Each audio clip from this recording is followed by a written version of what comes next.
From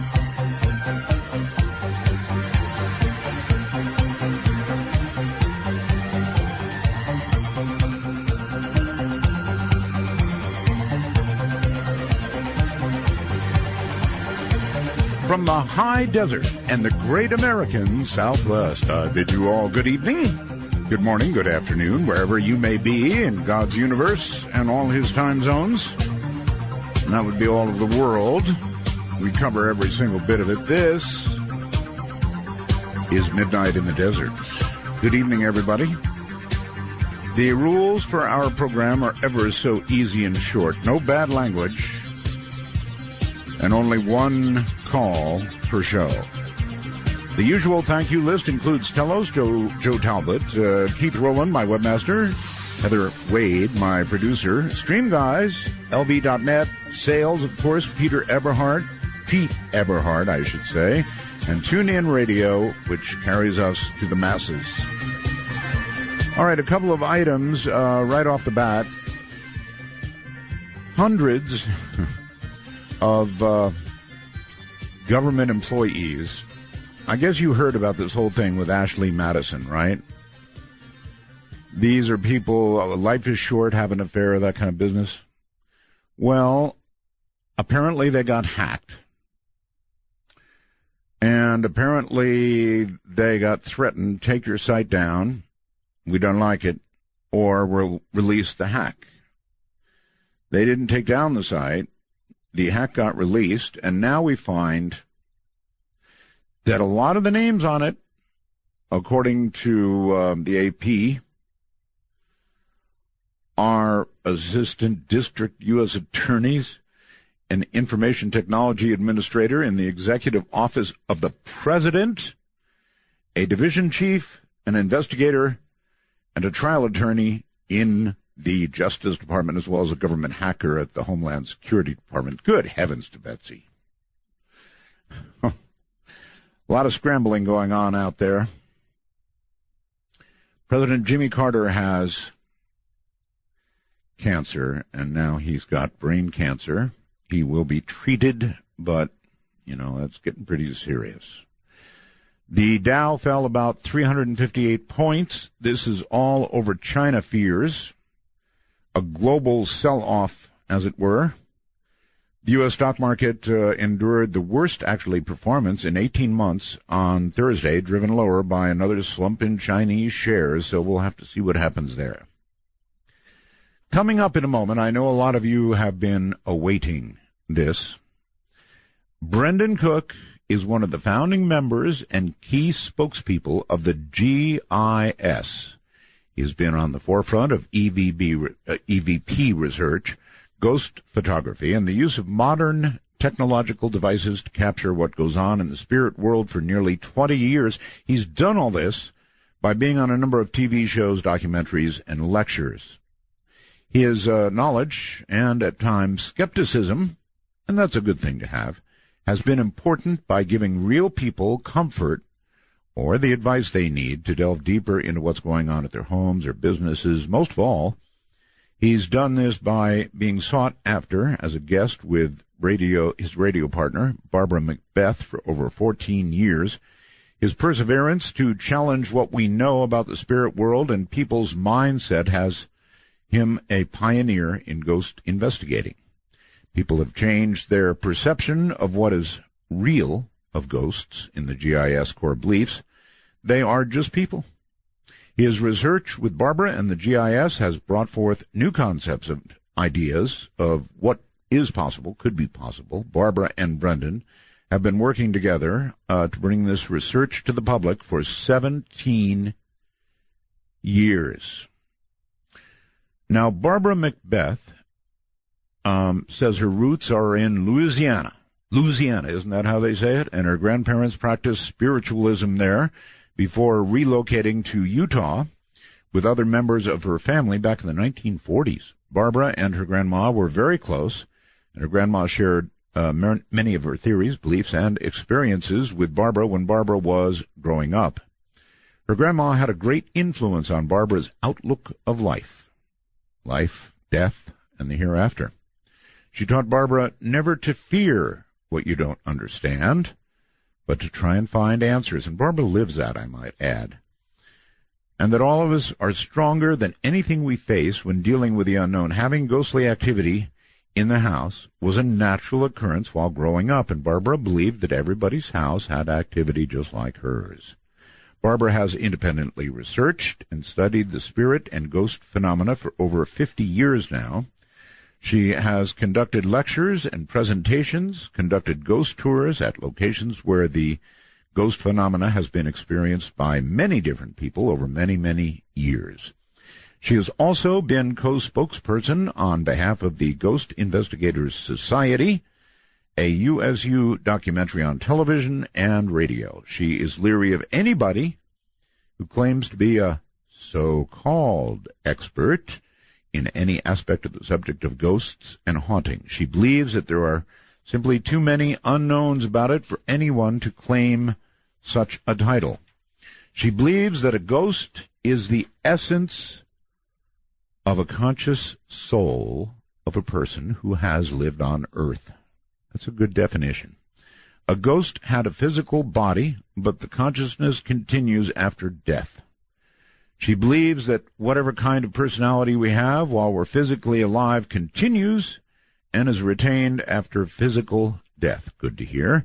Or at least fragments of it. The EVPs that have been recorded have every range of emotion and personality which clearly come through those recorded strange-sounding voices. So, coming up in a moment, the GIS. And this is one you're going to want to be warned about. This will be a little bit scary. So, be warned. From the high desert, this is Midnight in the Desert. Art Bell at your ghostly service this night.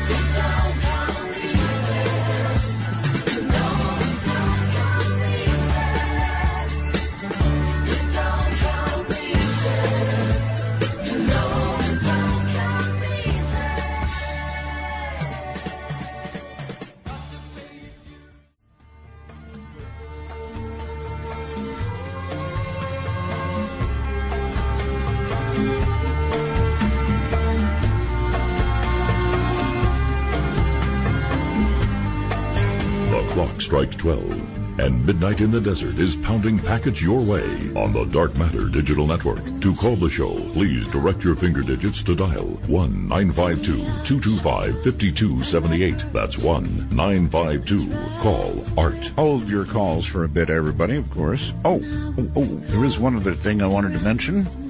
The Time Traveler opportunity to subscribe at the $5 price expires at 11:59 Pacific Time tonight. So in other words, you get about a little less than 3 hours to join. Now, when you join at $5, you get frozen there, grandfathered in at $5, because it's going to go to $7.99 after 11:59 Pacific Time tonight. So again, a little less than 3 hours to join, and that gets you a lot of things. You know, you can download all our old shows. You can download last night's show, this show, tomorrow morning, and or any old shows. And it also allows you to use the wormhole. Speaking of which, let me take a quick look at it. So, I'm talking about Ashley Madison. So anyway, that's the deal. Keith reminds me to remind you to use your correct email. Be sure that you're using the email that is your email. People tend to use their wives' or husbands' emails or something like that, and it gets all messed up. Keith has headaches. All right. Here we go. I would like to welcome two voices that we have not heard in a very, very long time. It really has been a long time. Brendan and Barbara, welcome to the program. Thank you very much. It's good being with you again. Good to hear your voice, Barbara. It's been, my God, a long time. Very long. And I'm a lot older than what I was. Yeah, me too. How about you, Brendan? It's so strange not saying good morning. Yes. I mean, the old show began, at 10, so it was evening, too.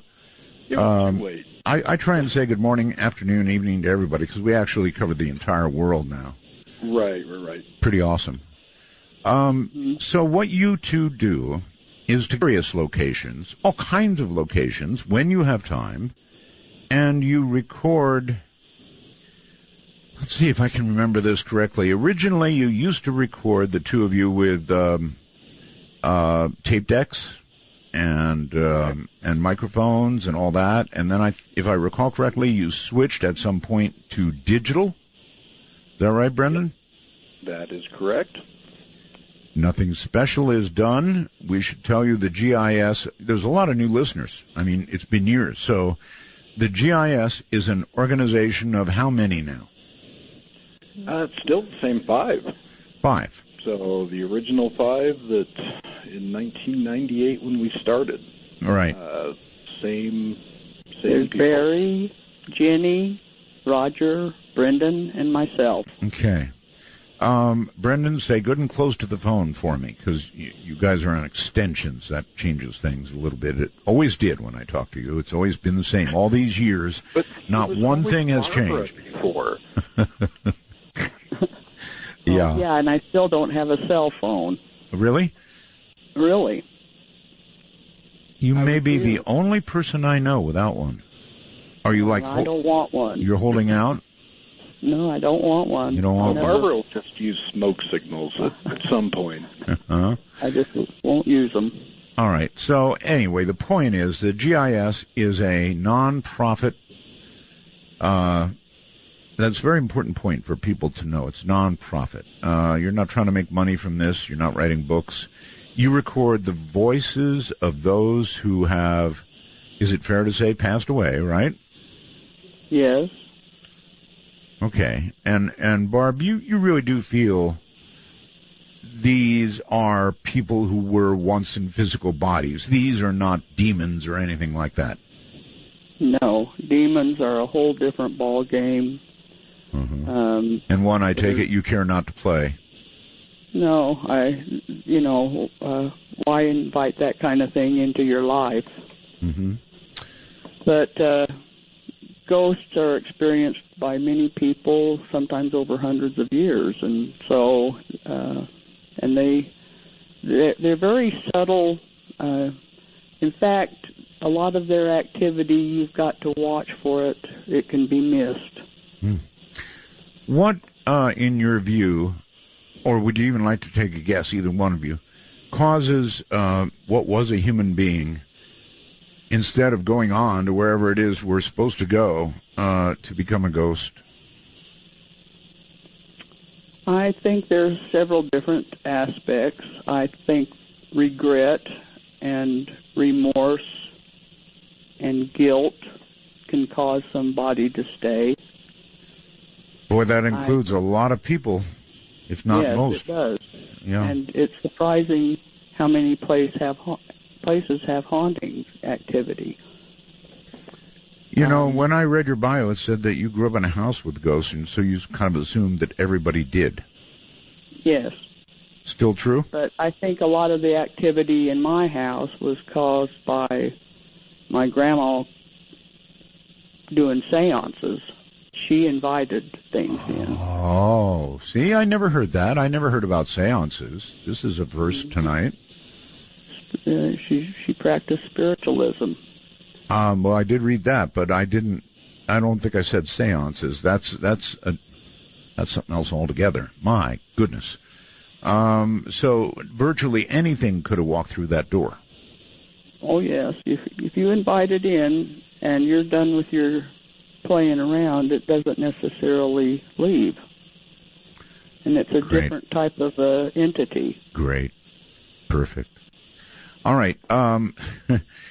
The group is sort of somewhat disassembled. Brendan, if you don't mind, the website, I guess, went down. It's going to go back up if you can scrape together the time to do it, right? Yeah, pretty much. So here's the deal. We will have all the EVP back up. Originally, we planned on, I guess, last month, actually about a year ago. What we're doing is we're just trying to modernize it. put everything into a database, make it easier, because if you remember, we had, thousands of audio clips. Oh, yes. The biggest complaint was there was no way to search it. So trying to put all that into a database form where people can just easily find the EVP they were looking for, it takes time when I'm the only one doing it. So. Yes, I understand. And you have a regular life, children and work and such, right? Correct. Okay. How are decisions made about where to go to investigate, to even try to get these recordings? Well, a lot of times people will approach me and tell me I should check out a specific location. And I always get permission to access these places, get permission by the property owner or the manager. Or that can't be so easy, Barbara. I mean, a lot of people, a lot of people are afraid of ghosts, not only because they're ghosts, but because of property values. So, if you say, well, we found a ghost at such and such a place, or somebody's house, wouldn't that potentially affect their property values or something? Well, strangely, it used to be that way. Now, not so much anymore. Yeah, now it is kind of a tourist I can't count the number of locations who want to charge. They will literally contact us. And, hey, can you come out? Can you check this the story here? Oh, by the way, we're also going to charge you $1,500 to do it. Oh. So there's places that we used to be able to access anytime we wanted, but there's been ownership changes, and they don't want nothing to do with it. So we don't have access to that anymore. I believe we are still being threatened to be sued. So. Really? Yes. For entering someplace, you mean, or what? Barbara, you can't say that. Sued over what kind of issue? Let me put it that way. Here's the thing. It is a location we had investigated, and this is the ownership change Barbara mentioned. Right. Easily a decade ago. We had investigated this place. We had mentioned it on the air, I believe, with you. Hundreds of times we've investigated this place. And we've mentioned it publicly quite a bit. It was all over our website at one point. And ownership change, and next thing we know, we're getting a cease and desist letter from a lawyer going, yes, any reference to this is now gone. Really? Yes. So, they're afraid of something. I mean, they're afraid, obviously, of being identified with ghosts, right? I would take it, yeah. Well, I kind of thought that, and now I'm hearing they're charging for a haunted room tour during October. So, well, now wait a minute. Wouldn't that be enhanced by your work? You would think. You would think, yes. So, what's their? Well, okay. I mean, I wanted to say, what's their problem? Think about it. Yeah. All right. So anyway, you decide based on what people tell you that there's something going on where they are, or whatever. And next question is, because a lot of people, after we do this program, as they did in years past, will go out and attempt this themselves. So what's a good time of day, if there is a better time of day, to get these voices that we're going to hear tonight? You can record any time of day. Some of the best voices that we've ever recorded was in the day. Uh-huh. The only reason we would go out at nighttime was for the infrared camera. Okay. Well, that and it was quiet. And it was more quiet. It wasn't as noisy. Mm-hmm. Traffic noise, and, like if you're out in a cemetery and, there's not so much activity going on at 1 o'clock in the morning compared to 12 noon. Now, the average person would say that there's probably a better chance of getting a ghost in a cemetery for whatever reason. Would they be right? There was one particular cemetery that we never failed to get great EVP out of it. But you know, you don't always get EVP in every cemetery.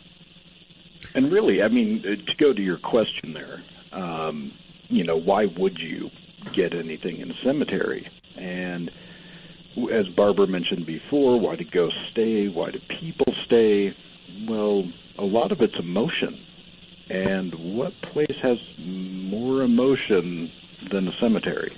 That's right. Brendan, stay good and close to the phone for me. Barbara's actually louder than you are. That's backwards. Wow. All right. That's really weird. It is.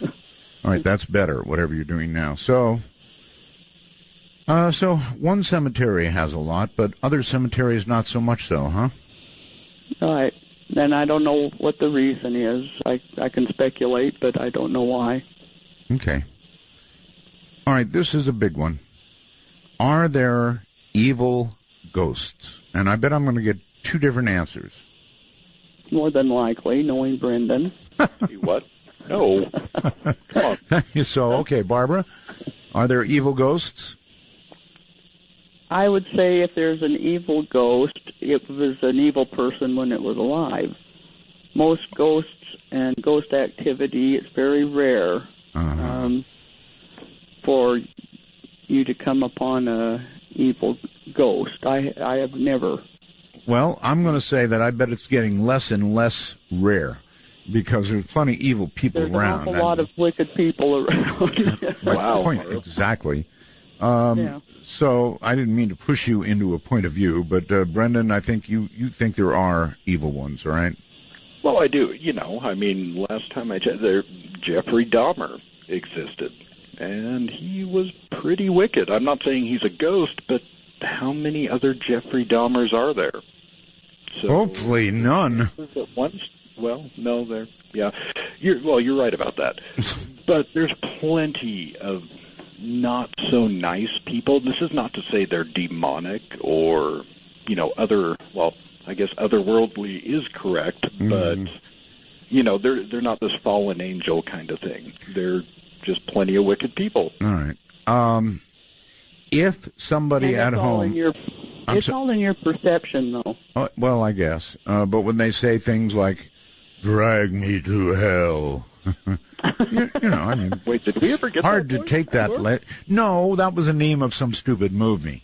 But right. but the point is, when they say something that really sounds evil, and you got to admit you've had a few of those, right? Yeah. Or scary? More than I'd like to remember. Right. So, when you hear that, you got to wonder. Anyway, give advice to those who will listen tonight and then want to do this themselves, because people can do it themselves, prove it to themselves, and they will get EVPs. If they persist, they will get them, right? That's correct. What do you recommend they do? I think, Art, you covered one of the main things here, proving. And, you know, there's nothing we're going to do, we're going to play tonight, we're going to talk about where we're going to prove it to you. I mean, it's not going to happen. Well, yeah, but Brendan, this will set them up. To prove it to them, they're going to have to go out and do it themselves. Essentially, yeah, we're whetting their appetite. If this is something that interests them or it is a question that they've had during their life, we're going to show them how to do it. We're not going to charge them to do it. We're going to show them free of charge. Here's how easy it is. Well, we're all getting older. You might as well promulgate new ghost EVP hunters. Now, what kind of... there's plenty of those around. There you go. What would you recommend they use for equipment? As of now, here's the thing, and this is, Barbara, you're going to hate me. Cell phones. Well, kind of. Yeah, so essentially a cell phone, make sure you have the antenna shut off. I mean, because this is kind of the equivalent of the analog tapes always using a fresh tape. you turn it on airplane mode. Oh, my God. Okay, cell phones. I just, like, put me in a trance for a second. I hate cell phones. No, I get it, and the reason I say this is because... No, it makes sense, Brendan. Barbara has one. It makes... What? Did you say Barbara has a cell phone? No, except Barbara. Except Barbara. Except Barbara has a cell phone. All right, this is all... I'm hearing this for the first time tonight, and it should have occurred to me long ago because cell phones are beautiful digital recorders. Right, Brendan? Oh, yeah, absolutely. I mean... It just hit me when you said it. So, that's... We never brought this up before. This is brand new, everybody, so you can use your cell phone for EVPs. Oh, wow. This is cool. This is Midnight in the Desert. The GIS is ahead.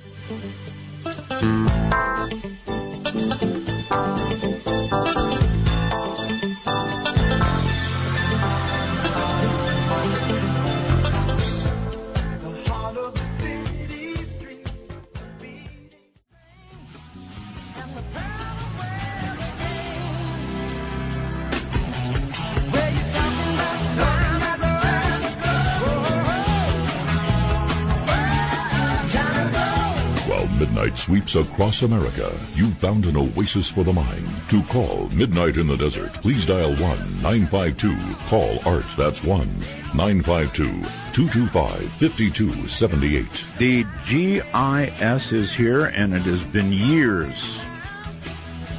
Holy leaping iPhones and Androids. I never thought of it. It never occurred to me, but they make the perfect recording device. So you say, turn on the airplane mode, which, of course, disables the internet portion of it and other aspects. So you've now got a recorder with nothing else into it, right?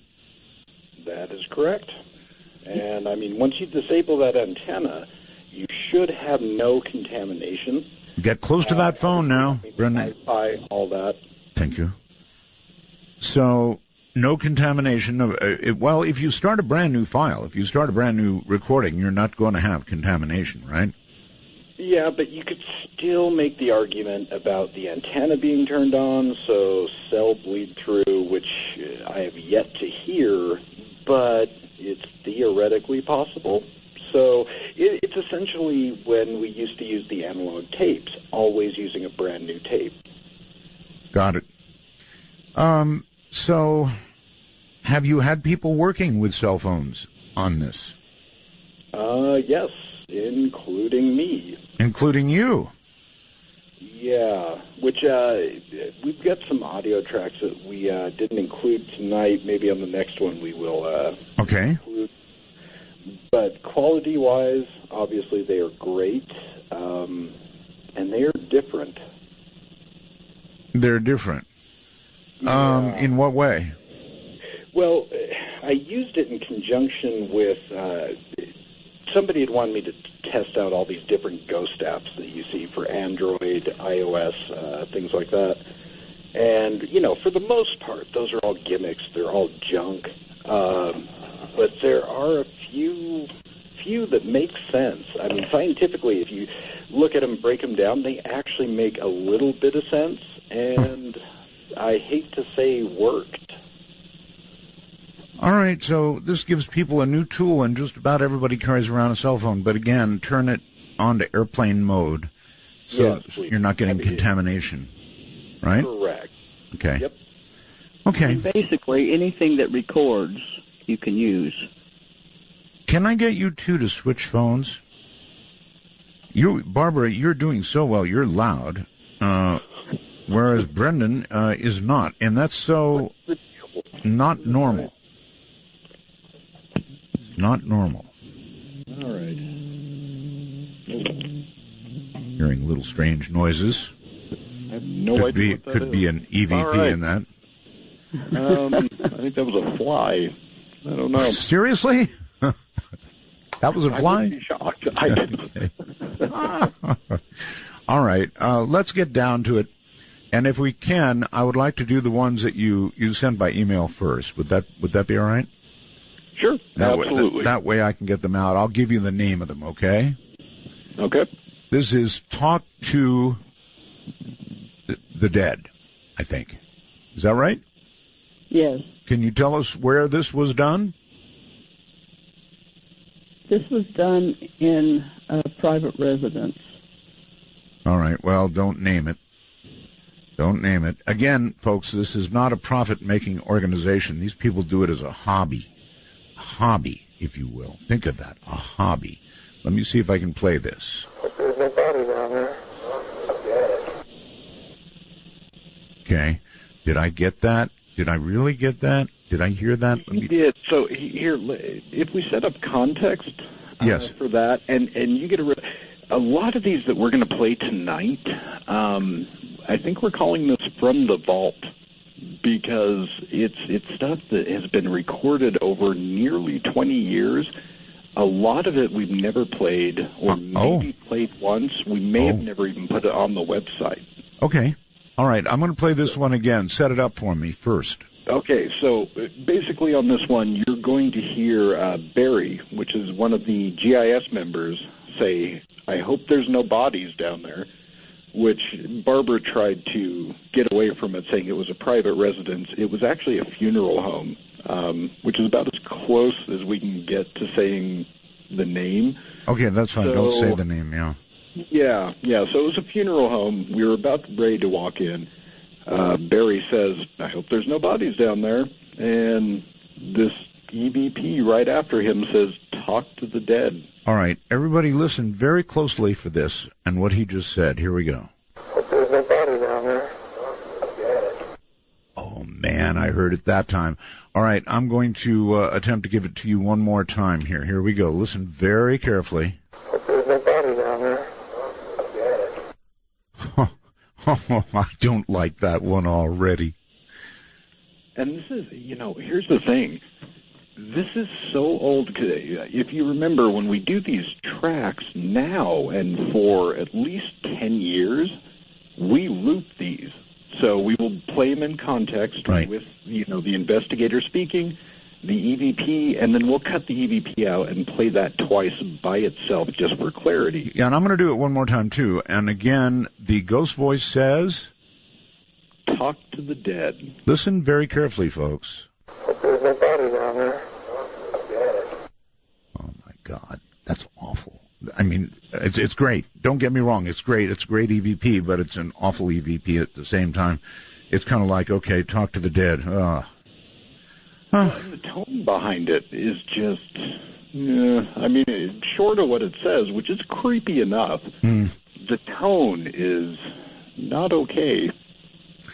No, I have had ghost people on tell me that what you are in life is what you're going to be in death or in Ghostville or whatever it is when you're trapped. And do both of you think that's true, or do you think you become younger, prettier, or more handsome, and suddenly soft-spoken, whereas before you were a lousy, foul-tempered, cussing son of a gun? What do you think? I think your personality carries on with you, however you were in life. Whatever you were is what you are, huh? Yes. So the grace of God doesn't do much for your personality. Not much, no. How you are is how you are. Okay, I'm going to have to really straighten out. All right, we've got another one here, which is called something about Deathgate. This was in a mausoleum. A mausoleum. Yes, and Roger recorded this, and you can hear, the mausoleums, they're marble walls, floors, and you can actually hear an echo with this voice. Okay. Well, you would in a mausoleum, right? And what does he say, and then what does the ghost say? Roger, I don't know if there is no. Yeah, I don't think Roger says anything in this. Roger, what had happened was Roger had his flashlight, and he says, and was taking pictures with a flash, And he says, I hope our lights don't bother you. And this voice responded. And what we're going to hear is the response, right? Yes. Okay, here it comes. I can't make that out. Tell me what it says, and then let me listen again. It says, it's a whisper. Our death gate. Our death gate. All right, here we go. Oh, man. Why do they have to talk like that? I'm going to do it one more time. Our death gate. Now, again, folks, these are not made up. These are not jimmied. These aren't anything. These folks are amateurs. Sort of professional in a way. But they don't make money. They don't sell books. They just record these because it's important. Now, listen carefully.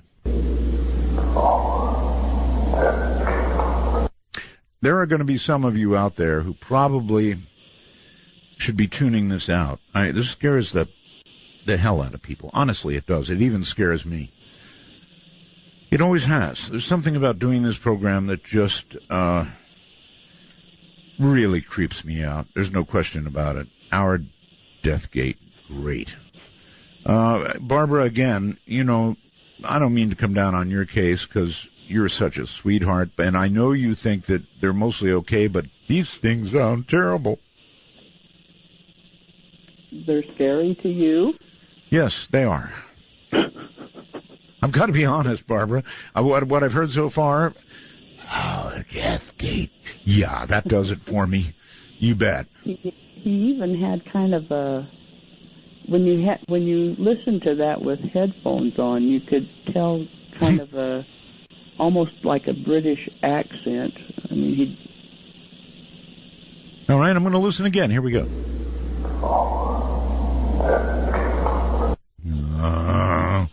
I don't know. I can almost hear chains rattling. Yeah, but you kind of can, which is, and here's the thing, that I think we recorded in 97, somewhere around there. It was one of our first Boy, that's old. Yeah. So that was recorded probably with some sort of analog device, right? Exactly. Oh, yeah, no, without a doubt, it was analog. It was on tape. Okay, what people need to understand is, really, folks, you can take your cell phone, oh, God, forgive me for saying that, but you can take your cell phone, you can take it out, put it on airplane mode so there's nothing to leak through, and you can attempt to get these yourself. You can go to a place where ghosts have been reported. You probably got a better shot if you do that, right, folks? Yes, walk through a cemetery. Cemeteries are beautiful and peaceful, and just take a walk. Oh, I know. A lot of times I'm kicking around during the afternoon. I say, hey, hon, let's go to a cemetery. Well, I was going to say, if you don't see a ghost, at least you get a great story, right? No, I never do that. Very But entertaining. So let's try this. Have you ever experienced, or do you know of any actually humorous EVPs or ghost events? Because these just scare the hell out of me. Off the top of my head, yes, there are definitely humorous EVPs, Really? And as many as we've recorded in 20 years, it's hard to pinpoint one. I know we've all sat around a table, listened to it, and just laughed. The one that just immediately comes to my mind, I can't say because it wasn't very nice. Okay. Well, okay. I have a very perverted sense of humor. For example, when I have a friend who goes on vacation, I wait until they're gone for 4 or 5 days, and I write to them, I'd say, listen, not to worry, it wasn't a big fire, and I think it might be out now. My other neighbor just went on vacation. While he was out in park somewhere, I said, don't worry, the police will fill you in when you get home. So that's my kind of sense of humor, Pretty bad, huh? I know there was one night we were out in a cemetery, and Brendan fell in an open grave that had been dug for a burial the next day. Lovely. An open grave. Just great. I said, the stories that you have, even if you don't see a ghost. You really fell in an open grave? Yeah, and I believe, wasn't it you that took the picture, Barb? I think Barry took your picture. Just to rub salt in the wound. If I fell in an open grave, they'd have to wait until I woke up to get me out. No, it was a view I never want to see again. So. Well, it's a view you will not see again, but, you'll... Well played. Certainly all of us are going to, I suppose, get there. All right, now I'm going to move on to the other ones you sent me on email so I can get this out of the way. All right? And this is something about why can't they shut up? Fill me in. So this one, and I'm not sure if we included context with this or not, because again, this, this is one of the older ones from nearly 15 years ago. But you're going to hear, I believe it's a woman, and this was in a private residence. And we were all talking, it really had nothing to do with ghosts. And you just hear this woman just annoyed sounding, saying, "Why can't they shut up?" Okay. I haven't previewed any of these folks, so we get what we get. But he was by himself when he got that voice. He wasn't in that room. Oh, man.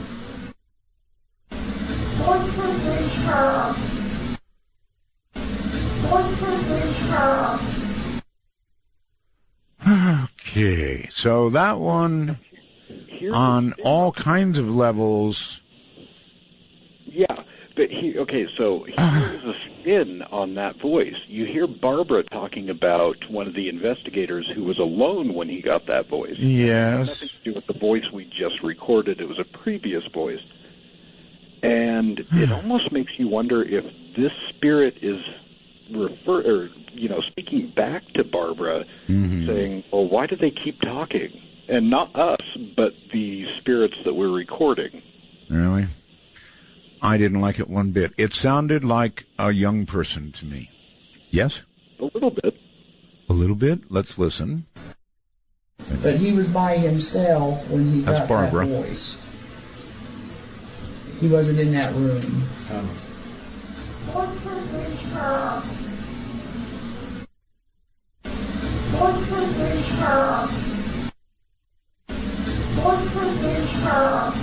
Yeah, I think that's a young person.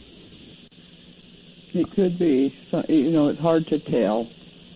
Been a lot of children EVPs, which are like the most disturbing of them all, I would say, right? Yes, they are, and I still don't understand. I mean, at least half of the voices we've recorded they sound like children. Really, half? Yeah. I would say it's over. Yeah. Over half. My goodness. But at least half of them. Oh, my.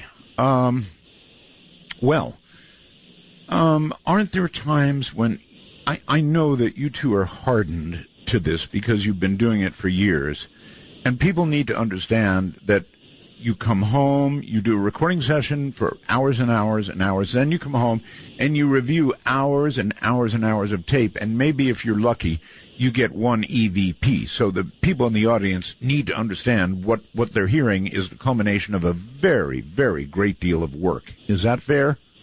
That's very fair. Easy, yeah. If you're out for 4 hours, you have 4 hours to review. And to be able to hear something that even sounds like a whisper in that 4 hours is lucky.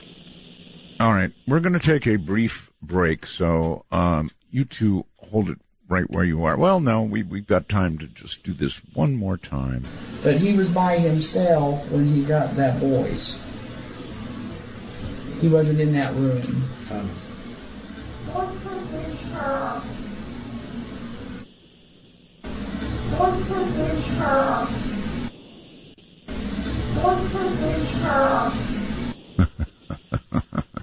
They were talking about you. Right. That's what I think. I know you don't want to think that, right? It doesn't bother me if they're... Barbara wouldn't care either way. So. Really? Yeah, we've been told to get out, and I want to go right back. You see, if a ghost told me to get out, even if I found this when I got home, I wouldn't go back. There's no chance that I would go back. I remember one year I was urging you all to get an instant replay deal, and I think you sort of briefly worked on that so you could hear whether you got one at the time. Yeah, it was actually a scientist that listened to your show created one, I think, right after that show for us. That's right. Did it work? I think because we used it for about 2 years, and we may have got one voice. One voice. I think that was it. That was it. All right. Hold tight, you guys. The EVP people, Brendan Cook, Barbara Mcbeath, are here. And I'm warning you, this is going to be scary. You have been warned.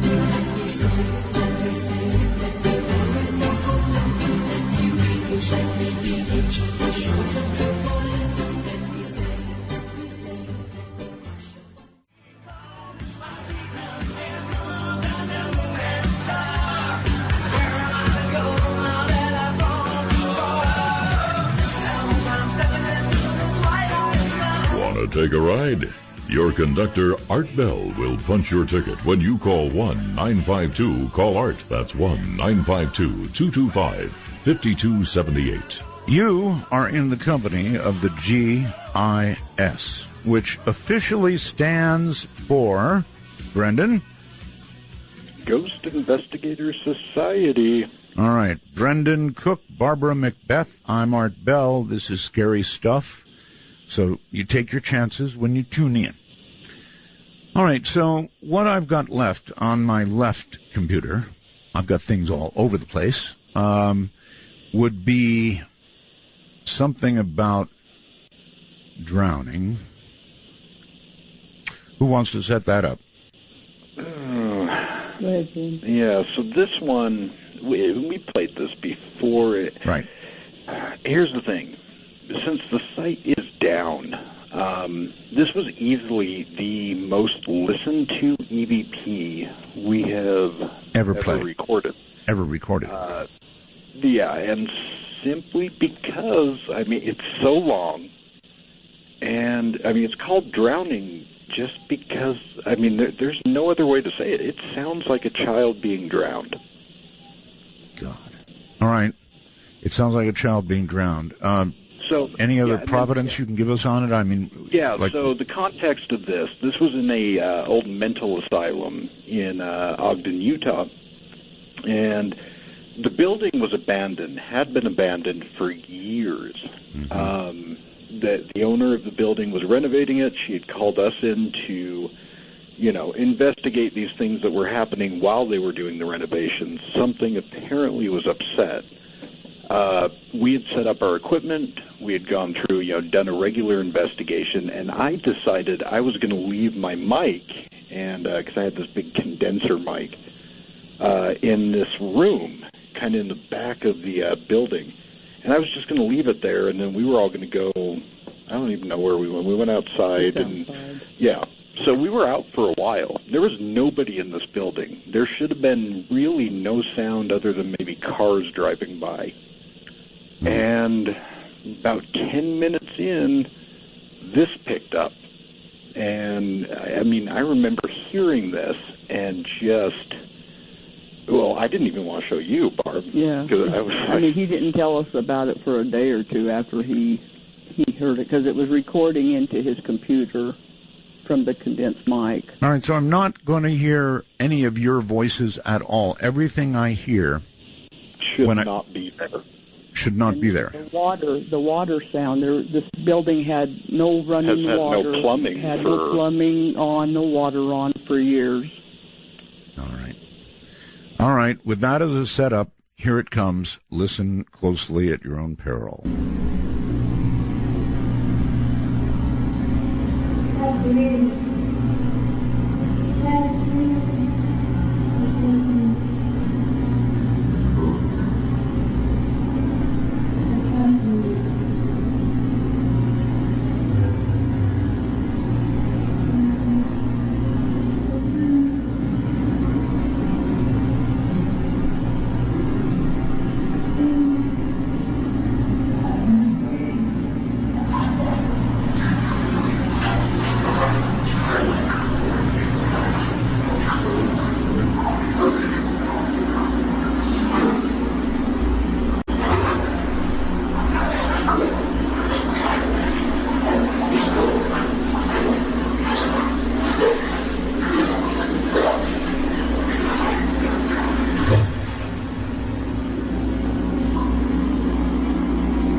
Oh,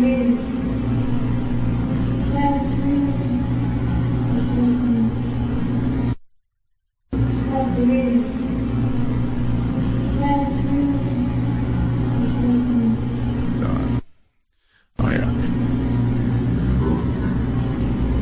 You know what? I'm going to stop it. Yeah, and that's basically just the voices. Yeah, am I hearing correctly when the voice comes in? Is the voice saying "help me"? The child, the voice that sounds like a child. Yes. Yeah. It sounds like he's saying, "Help me, can't breathe, couldn't breathe." All right. See, that I want to hear again. So I don't know. I hate to play the whole thing again. But I guess I'm going to.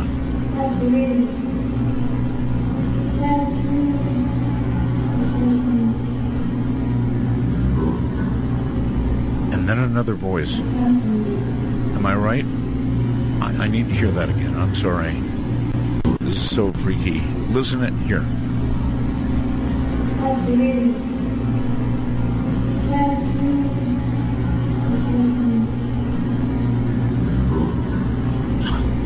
That was another voice.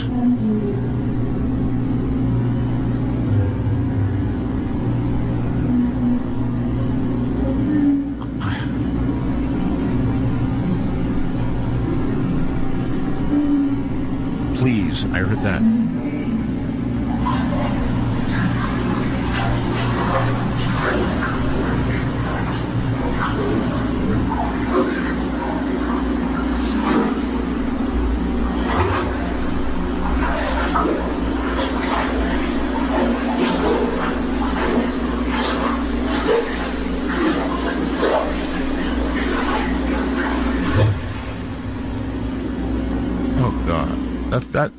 That's just horrible. It's horrible. It is. If you listen really close at the very end of that, it sounds almost like a thud. Oh, I hear it. Trust me, I hear the thud. God, that's awful. It's awful. Even you say so, Barbara.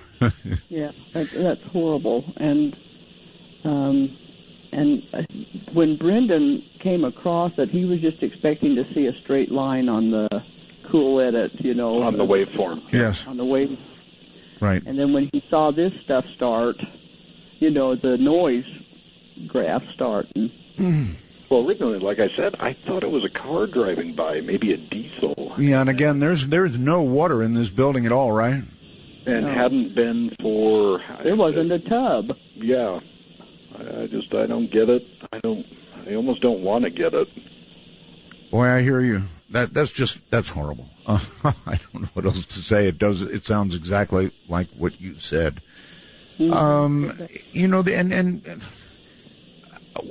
what do you feel like when you go to your computer and you're just sort of monitoring because hours are going by that you don't get anything, and then you get something like this? How do you handle it, Brendan? Barbara said you waited a couple days to even talk about it. I did. I mean, we recorded that in 2005, and I mean, at that point, I had been doing this for over 10 years, and I mean, I didn't know how to take it at all. Like I said, like you just mentioned, I didn't tell anybody about it because I'm like, this is just way too much. Yeah, way too much. So now let's talk for a second about events. And this was an event that are somehow caught in some horrible loop or are played again and again, or what? I would hope so, because I'm terrified to think that this is some kind of an intelligent haunting, and this child is having to live this over and over. Oh, no. Like you said, I want to think it's a residual, it's a loop, it's something that, for whatever reason, was recorded in the atmosphere. How about you, Barbara? I do have a feeling that it's residual, but I think that child wanted somebody to know. Well, there's something to think about. The child wanted somebody to know. Well, plenty of people know now. That's for sure. God. It's heartbreaking. I can remember my feeling when I first heard it, and Brendan had called and said, we recorded something in that building. He says, and we hadn't been to that building since we had recorded it. It had been a couple of days. And he says, I want you to listen to it and see what you think. Yeah, I didn't tell you at all what it said, it shouldn't be there, and that was it. Guys, I've got a question. Was there ever a time when you recorded something, God knows, like this, and you just said, okay, that's enough. We don't need to be doing this anymore? Did you ever come to that point? No. Not yet. No, never. I can see, and it's a good question. Actually, that's a question we've never been asked. The fact that you ask it, I can see that there would be a point, but I haven't had it yet.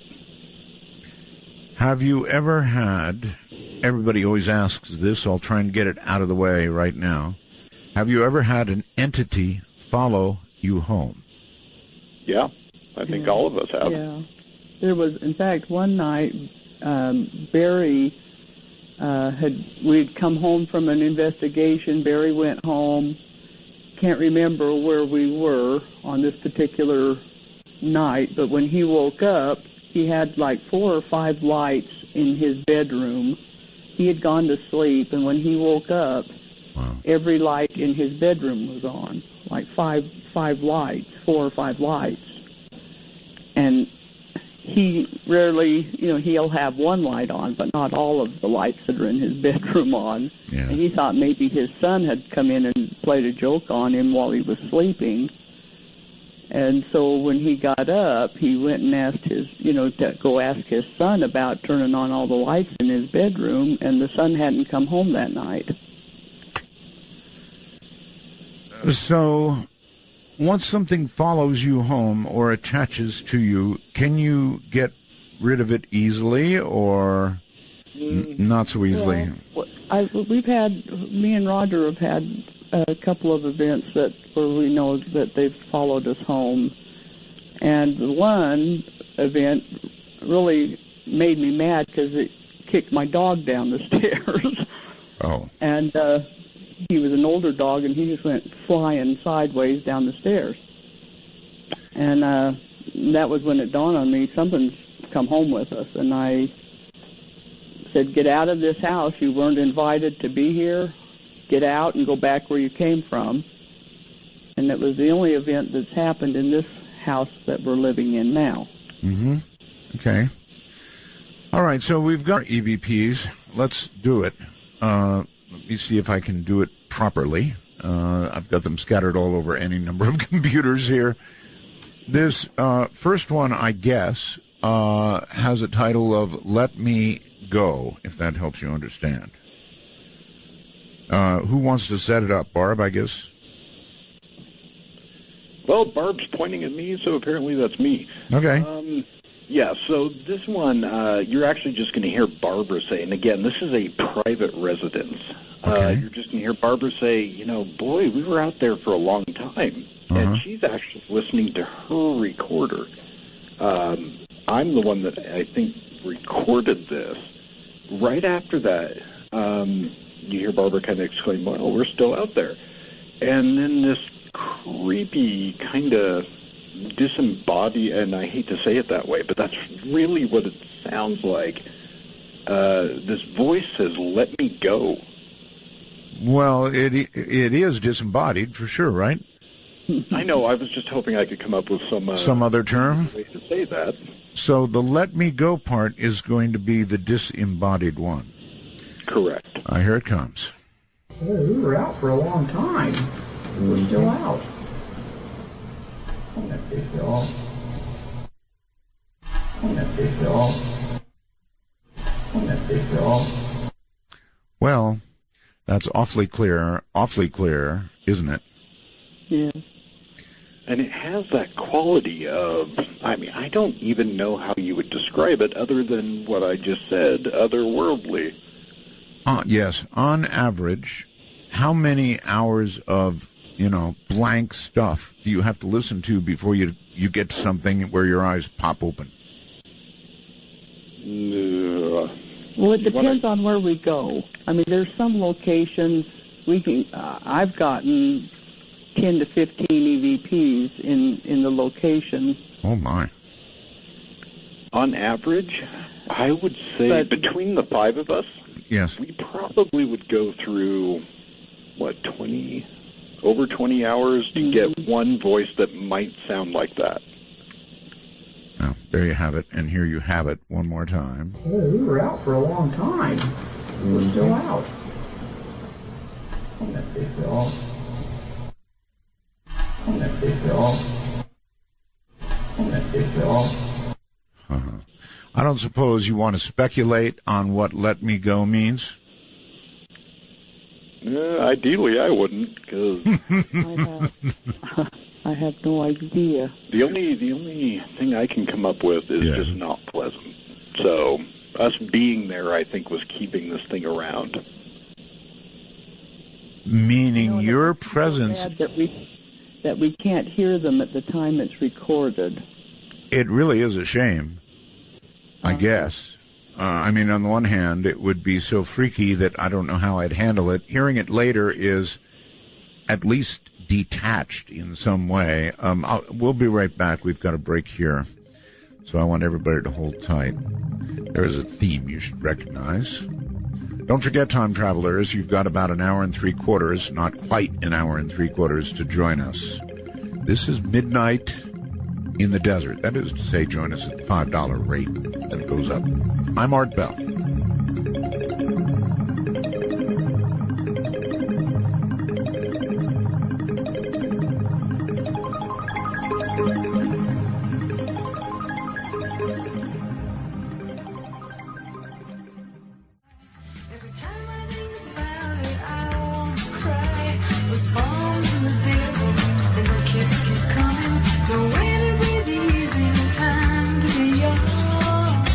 To initiate a dialogue sequence with Art Bell, please coordinate your phalanges and call 1-952-225-5278. That's 1-952-CALL-ART.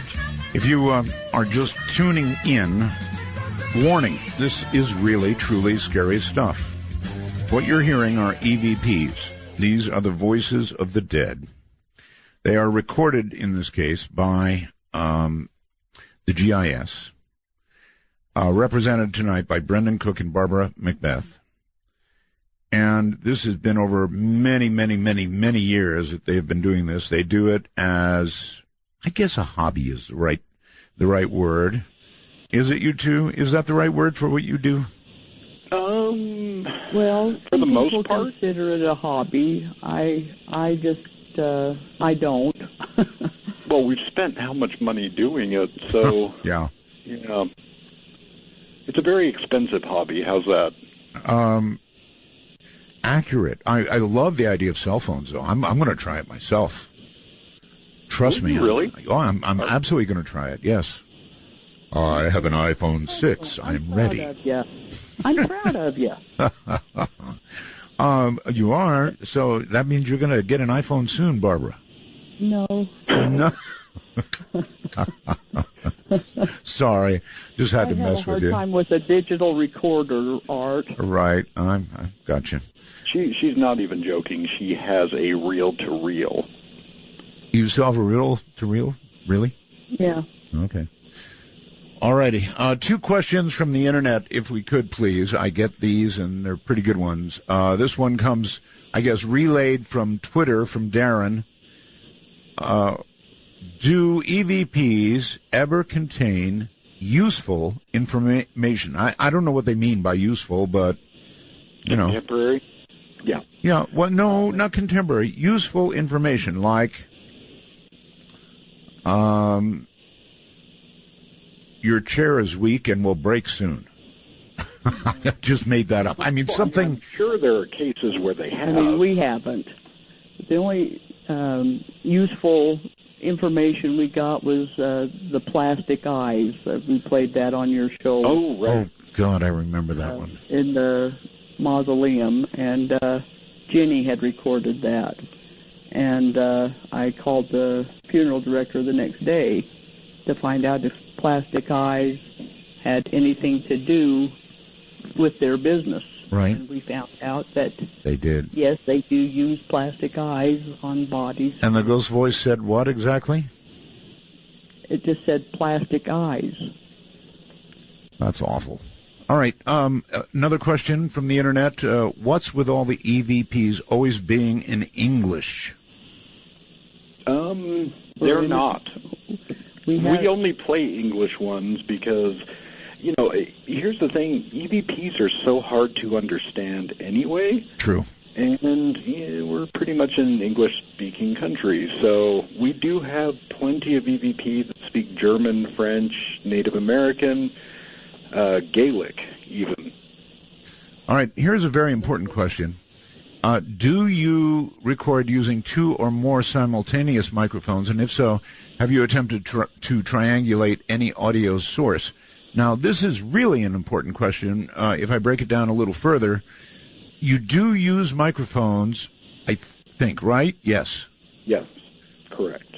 But it's not. Yes. Is it absolutely mandatory to use a microphone? Well, for us, yes. For everybody else, again, cell phone, just the internal mic is fine. Yeah. Yes, we use external mics on everything. At any given time during an investigation, we have 4 or 5 recorders in that location. So Terry's question went to triangulation of where the audio actually is emanating from. Does not work. Doesn't matter. Yeah. We have had the weirdest... We've had things where we audibly hear the voice, which is rare, but we audibly hear it, and it does not pick up on a recorder, or it only picks up on one. So triangulating the source is a tad hard. All right. Let's move on to the next one, and this is entitled Beautiful, I think. Is that right? That makes sense? Let Me Go was the first. Oh, Be Careful. I'm sorry, not Beautiful. Be Careful. It says Be Careful, I guess. Who wants to take that one? Well, you'll hear me say, please come and talk with us. And it sounds like a child's voice that says, be careful. Well, here we go again with a child's voice. All right, listen carefully, everybody, and I may have to play this more than once. Here we go. Please come and talk with us. Be careful. Be careful. Be careful. Well, that is a child's voice. There's absolutely no question about it. That's a child's voice. And I wonder what the child meant you should be careful of, Barbara. Any thoughts at all? No. The only time I would take any kind of thing like that would be from if the person was alive. Boy, I hear that. All right, one more time. Listen very carefully, folks. You tell me the age of the person saying this. Please come and talk with us. Be careful. Be careful. Be careful. Walk around in the dark sometimes, and I could have been going downstairs. It could have been saying, be careful, going down the stairs. Right, this could have been, well, there it goes to the guy's question. Do they ever say anything helpful? That certainly is helpful in a way, isn't it? I like your thinking. That's fantastic. Or it could have meant something, I don't know, far more ominous would be the word. Be careful because something's about to happen, something like that. Yeah, I doubt it. I haven't ever been hurt. Says the woman who had a bolt thrown at her. I think that was, it was just to get my attention. A bolt of what? Oh, it was one of those big heavy metal bolts that like bolt down. Oh, I never heard this. Hold on, you two. We'll be back. A big, heavy metal bolt. Said nothing like that ever happened, didn't she?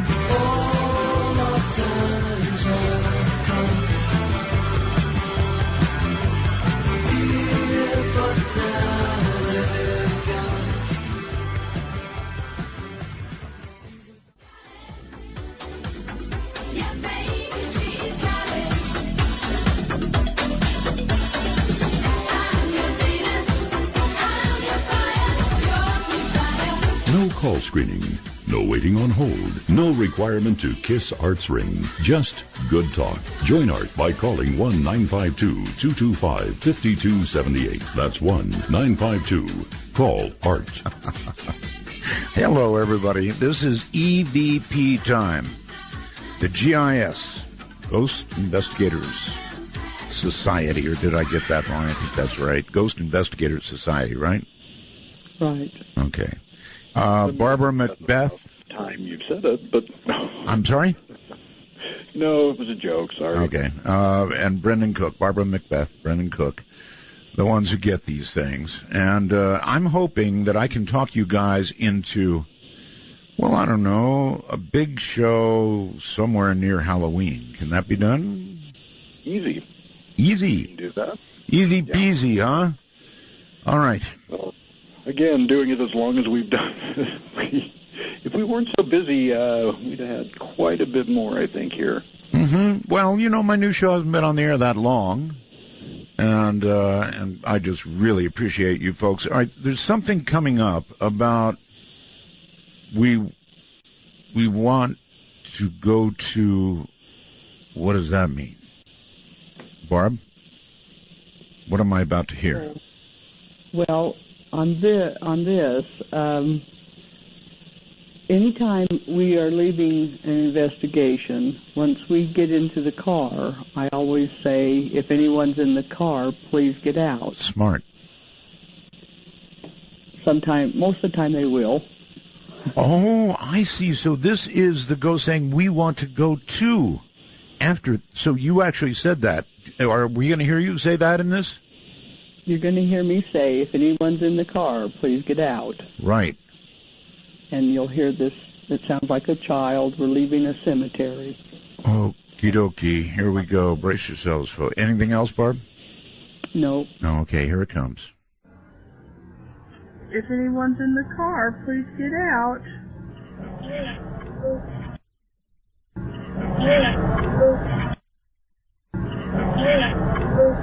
Okay, we're going to hear this again. And again, Barbara says, the child says, we want to go to. So here you go. Listen very carefully. No. That's wrong. That's wrong. If anyone's in the car, please get out.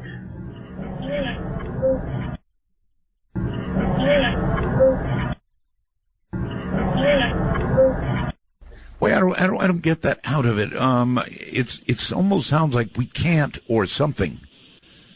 That's hard to make out. I clearly hear we want to go to. Really? Mm-hmm. All right. I'm sorry, folks. Again. If anyone's in the car, please get out. Oh yeah.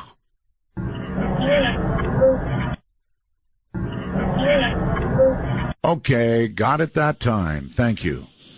And I know that even you, when you take these things home, you have to listen sometimes, multiple times, to understand what's being said, or maybe you've been listening to ghost voices so long that that's not the case. You tell me. No, the fights that we have been in around... 5 of us. Yeah. Hearing it say something completely different. Yes. And ultimately, that's the key with EVP. We were obviously presenting some of the best voices that we've ever recorded, the ones that are loud enough to be heard. Sure. The majority are not like this at all. I mean, they're just whispery and syllabic, and there's a lot of what you'd call pareidolia that goes into it, trying to figure out what it's saying. I bet. And EVP is ultimately just subjective. So, you notice we context what the investigator says, what the EVP says, and human nature, your brain is now trained to listen to that. Gotcha. You're far more trained than we are, for sure. And as I mentioned, it's been years, so there are a lot of new listeners tonight, and they're probably pretty freaked out, is all I can say. And, well, no, I'll say one more thing. Try it yourself. This is not something only the GIS can do. Yes, they're very good at it. Yes, they've been doing it for years and know what they're doing, but you can do it even with a cell phone. Just remember, turn off, as was suggested, turn on the airplane mode so that you're not contaminating in any way. You can also do it with a digital recorder. Do microphones, Brendan, make any difference? If nothing else, I don't know so much about on the EVP quality, but ambient noise, understanding what's happening in the room at the time. Right. Yes, definitely. It makes it much easier to listen to. It's always a problem, of course, of signal versus noise. You can increase the audio gain, but you bring a lot of hiss and stuff with it, right? Right.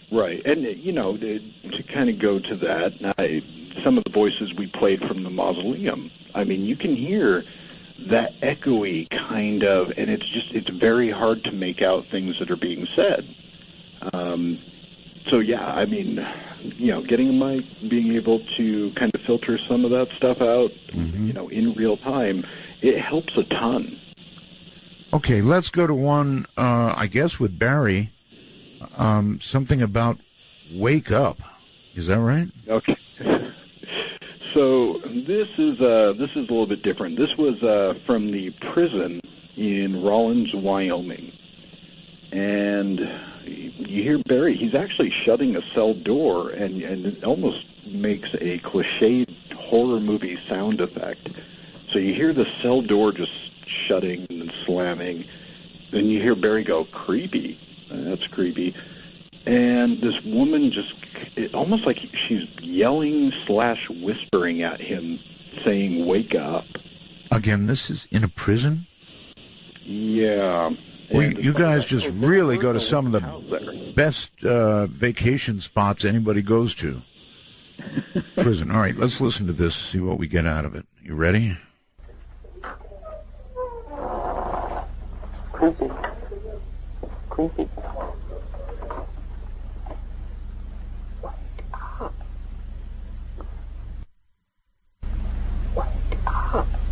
Ooh.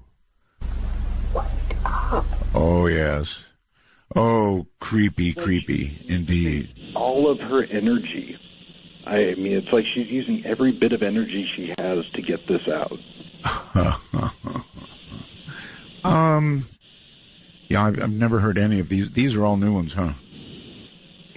For the most part, they're new. Well, new in the fact we haven't played many of these on your show, but we've had them for ever. Again, we were going to call tonight's show From the Vault. From the Vault. Well, the vault is a good word, actually. One more time. Creepy. Creepy.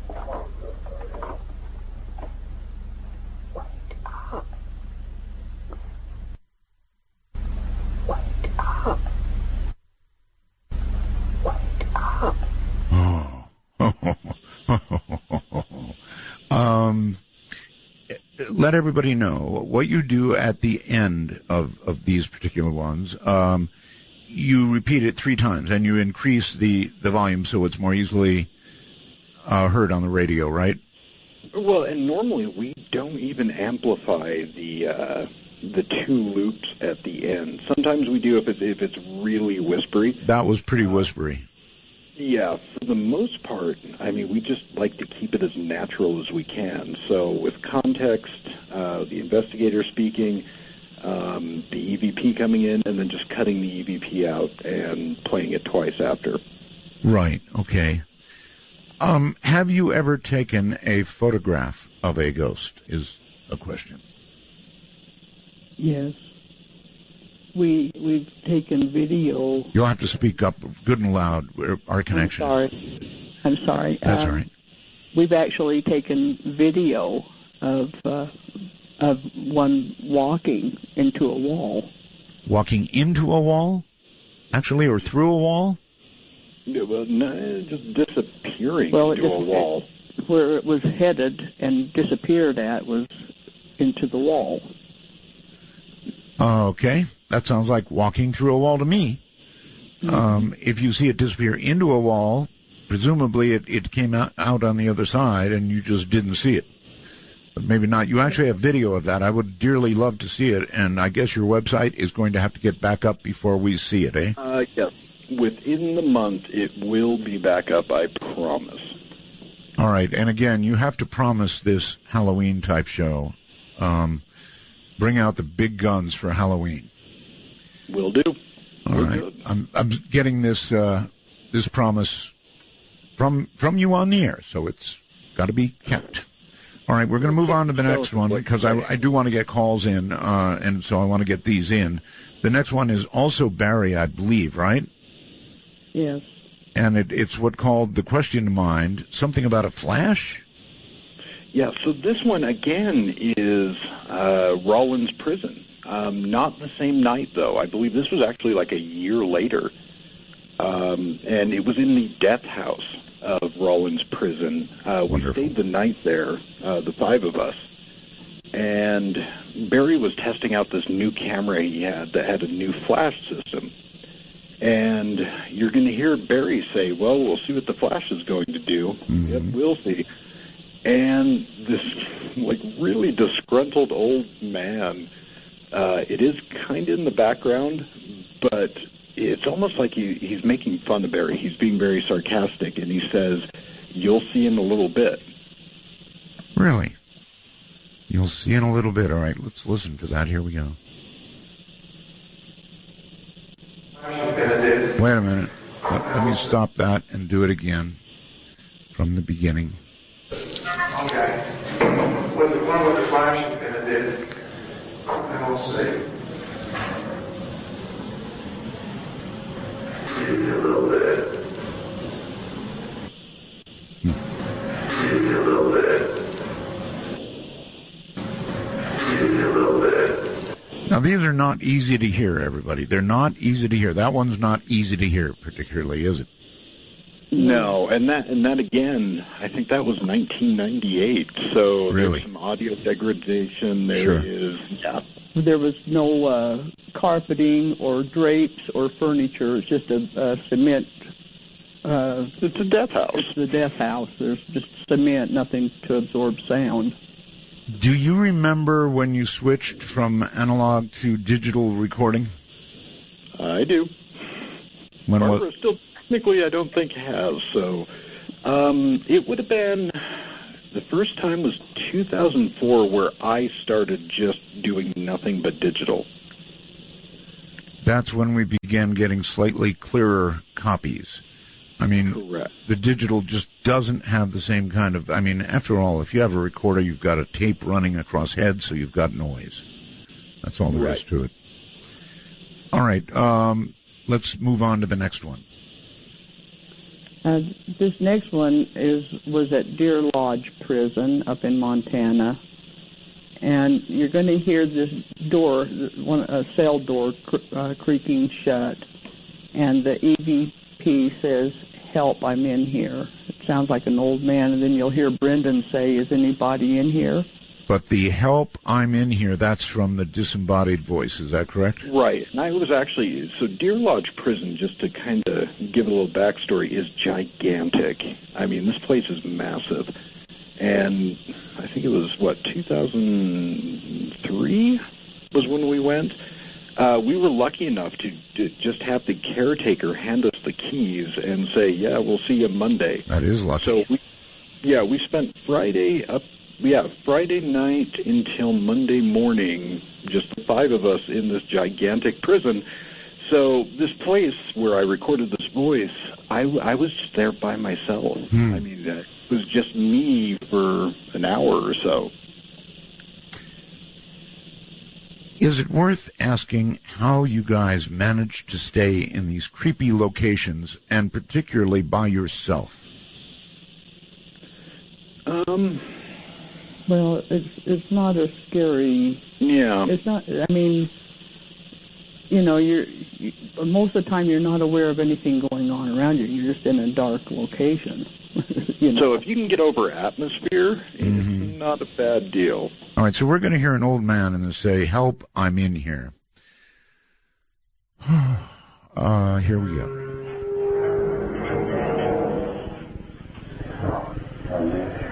Oh, yeah. Anybody in here?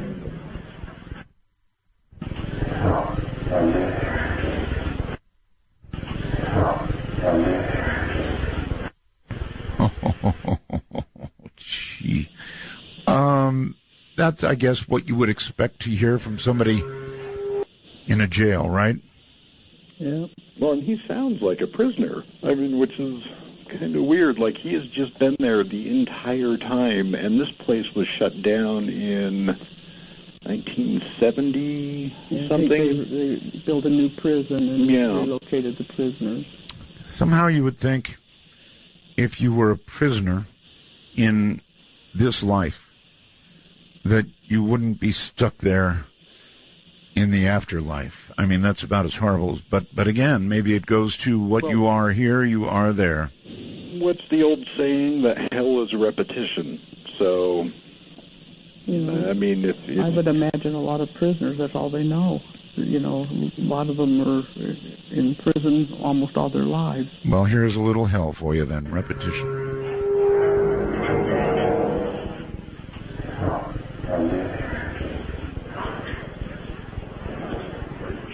Anybody in here?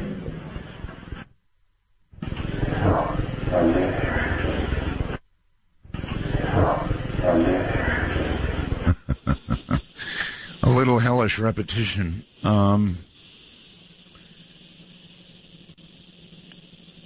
The two of you, do you think you don't think that all people when they die become stuck here, do you? I don't believe so. No. No, and I'm with Barbara on that. I think if that were the case, our job would be so much easier. That's true. There'd be so many more voices to get, I guess, huh? Correct. Okay. All right. We've got yet another one. This is Brendan, I guess this is you, huh? Yes, actually it is. And what you're going to hear is me just saying, okay, let's go see if Barb's upstairs. This is actually in that mausoleum that we do we did quite a bit of recording in. We don't so much anymore because we can't really get access. But I'm downstairs with, it might have been my wife at the time. Again, this may have been 15 years ago. Okay. So, yeah, I say, hey, let's go see if Barb's upstairs. And this child says, and it's interesting because this was in the middle of the night. We had no flashlights on and no lights on in this mausoleum. So if you can imagine being in this marble tomb that is pitch black, this child says, I can't see. All right, and that's what you're listening for, folks. All right, let's see if Barb's upstairs.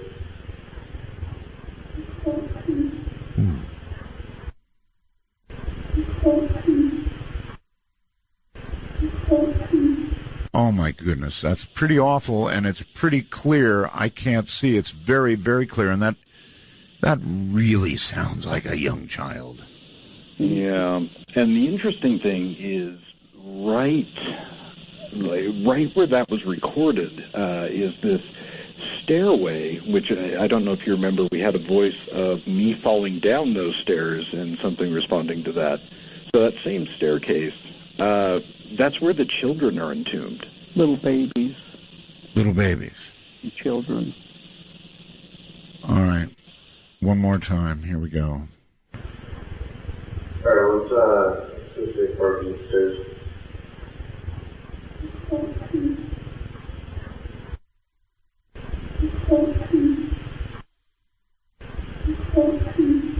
You know what else it is? It's the plaintive. It's kind of a plaintive tone. It's a very young child, and it obviously is a plaintive tone, almost crying, saying, I can't Sounds see. very distressed. Very distressed. Yes, I would agree with that completely. That makes it so hard to take. You two hold on.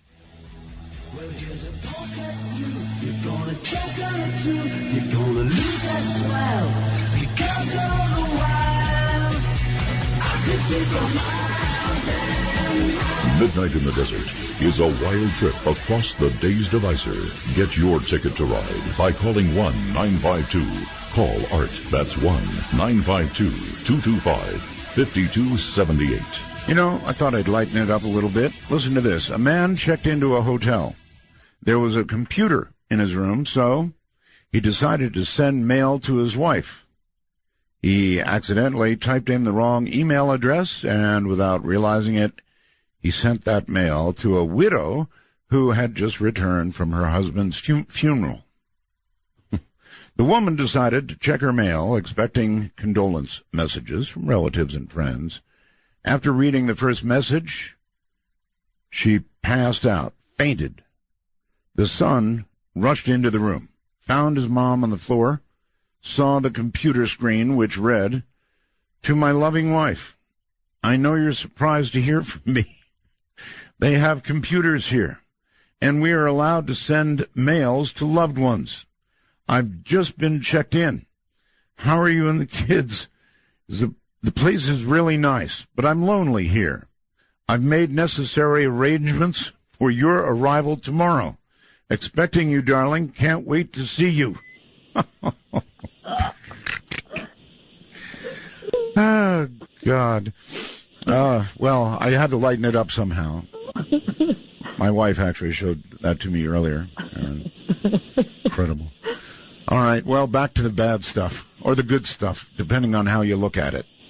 Art. Yes. I've got to let you know that Brendan had to leave to go to work, an emergency, but Barry is here. Barry. How you doing, Art? I'm doing okay, Barry. I don't know that we have ever heard from you, or at least live. No, I wasn't prepared for this, but I guess I'll do the best I can. You'll do fine. And I'm kind of glad to have your input, Barry. My goodness. Where have you been all these years? Actually, I was working a lot of swing shift and late shifts, so I, had to fill in and go with the group when I could. I understand. You're retired now. You're retired? Yes, I just retired about 6 months ago. How did you get dragged into the group? I met Barbara. Well, I had met Brendan online, and he invited me to a meeting that they were having, and where I met Barbara and her husband, and we took a liking to one another. And when they set up their group, they invited me to join them. Mm-hmm.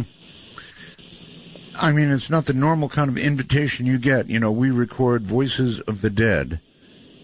Come join us. No, I had the interest, prior to that. I read a lot, and it was a time that I wanted to experience it myself. And so I found a group that, was local, and we hooked up. And we adopted him. You adopted him. A lot of people don't know that EVPs go back a long, long way, correct? Yeah. Wasn't it Alexander Graham or somebody who experimented with them? I believe it was. I believe it was, too. Mm-hmm. Yeah. All right, let's move on to the next one. We've got, a lot of people calling wanting to talk, and I want to get them on the air with you all. But let's get through what we have. This next one, Barb, or either one of you. Me, Brendan, Barbara, and Roger all recorded this, and it says, "You guys dead." You guys dead, really? This was in a cemetery, and Jenny recorded it, and she's saying who is present, and she says, "Me, Brendan, Barbara, and Roger." Okay, here we go. You're listening for You Guys Dead. See if you hear it. Come on, go.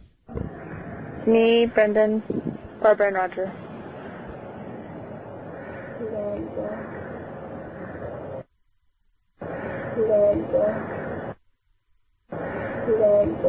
Oh, yeah, that's what it says, all right. You guys dead. It's asking a question. You think it's a question? Yes, I think it's asking a question. You guys dead? Uh-huh. Me, Brendan, Barbara, and Roger. Yeah.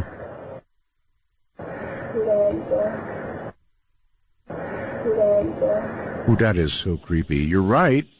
It says, as a question, you guys dead? Like that. Yes. Clearly. So, that implies then that the dead don't know if they're talking to the dead or the living. That's true. Is that fair? That's fair, yeah. What do you think, Barry? That's what I get out of it from, my understanding of the way the voice sounds. It's asking a question. I don't like that one. Okay. All right. Let's keep going. Let's do one more. We've only got a couple more, so let's do one more. This one looks interesting. Who wants to set it up? Which one are we doing? That's the second to the last one. Yeah. Okay. We're leaving a local funeral home, and Brendan says, I can hear it from back here. I think he heard some audibly. And this recording comes on and says, we're not done. It's a woman's voice. Meaning they're not done, I guess. All right, here it comes. I'm here from back here. Oh, yeah. All right, that one is very disturbingly clear. Would you agree with that? Yes, it's very clear. Disturbingly clear is the only way I can. How many of them come out that clear? Oh, God, percentage-wise, I think clear percentage, in my opinion, about, 25% of that? Mm-hmm. That are loud and where they aren't so whispery. She has a good, strong determination. Yes, one last time. I'm here from back here.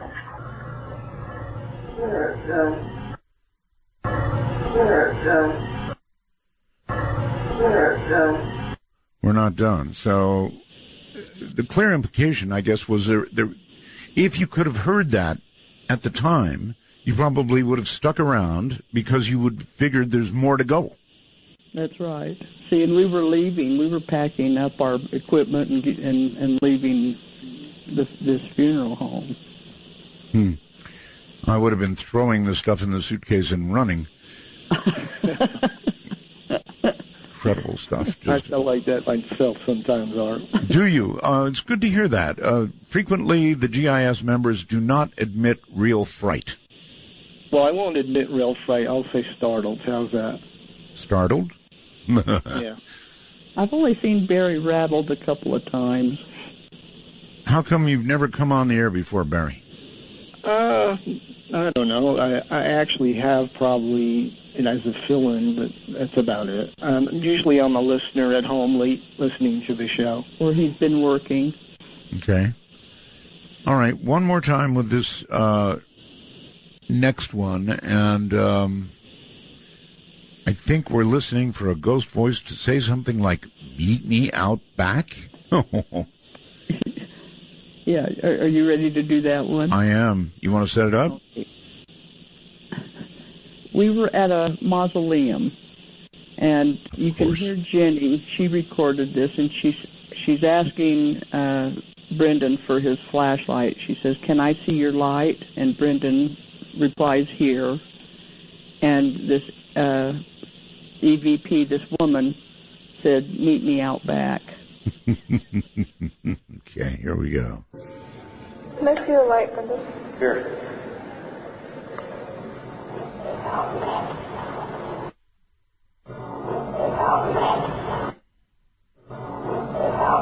Oh, that's a very whispered thing, huh? Very whispered. Yeah, and a lot of them are like that. They're hard to know for sure what they're saying, very whispery. That's why we try not to use those. Well, nevertheless, we went from one that was very clear to one that was hard. Can I see the light, Brendan? Here.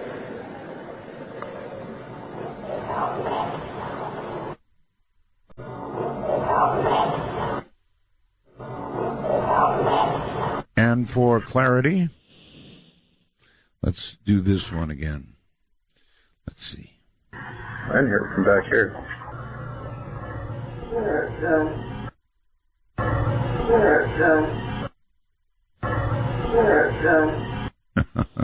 Quite a difference between them, huh?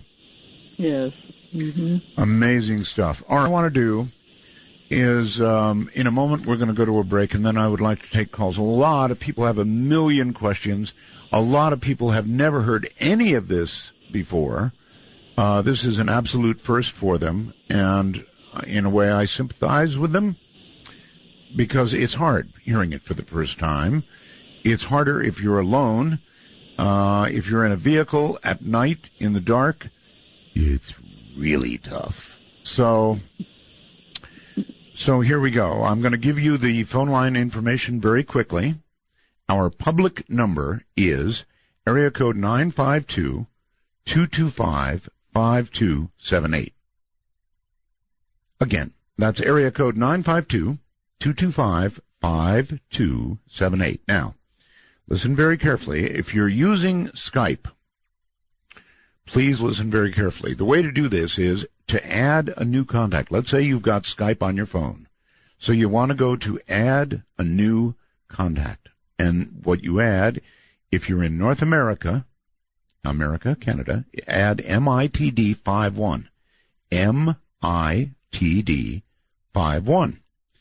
And then you'll see it in your contact list. And you can click on MITD 51. It will dial us. Outside the country, put in MITD 55. Outside America and Canada, put in MITD 55. Then it will be in your contact list. Then you can call us. So there you have it. That's how to do it. Now all you have to do is do it. If you have a question about what you've heard so far this evening, it would be a good time. Be a good time to pick up the phone and ask. From the high desert, from the great American Southwest, this is Midnight in the Desert.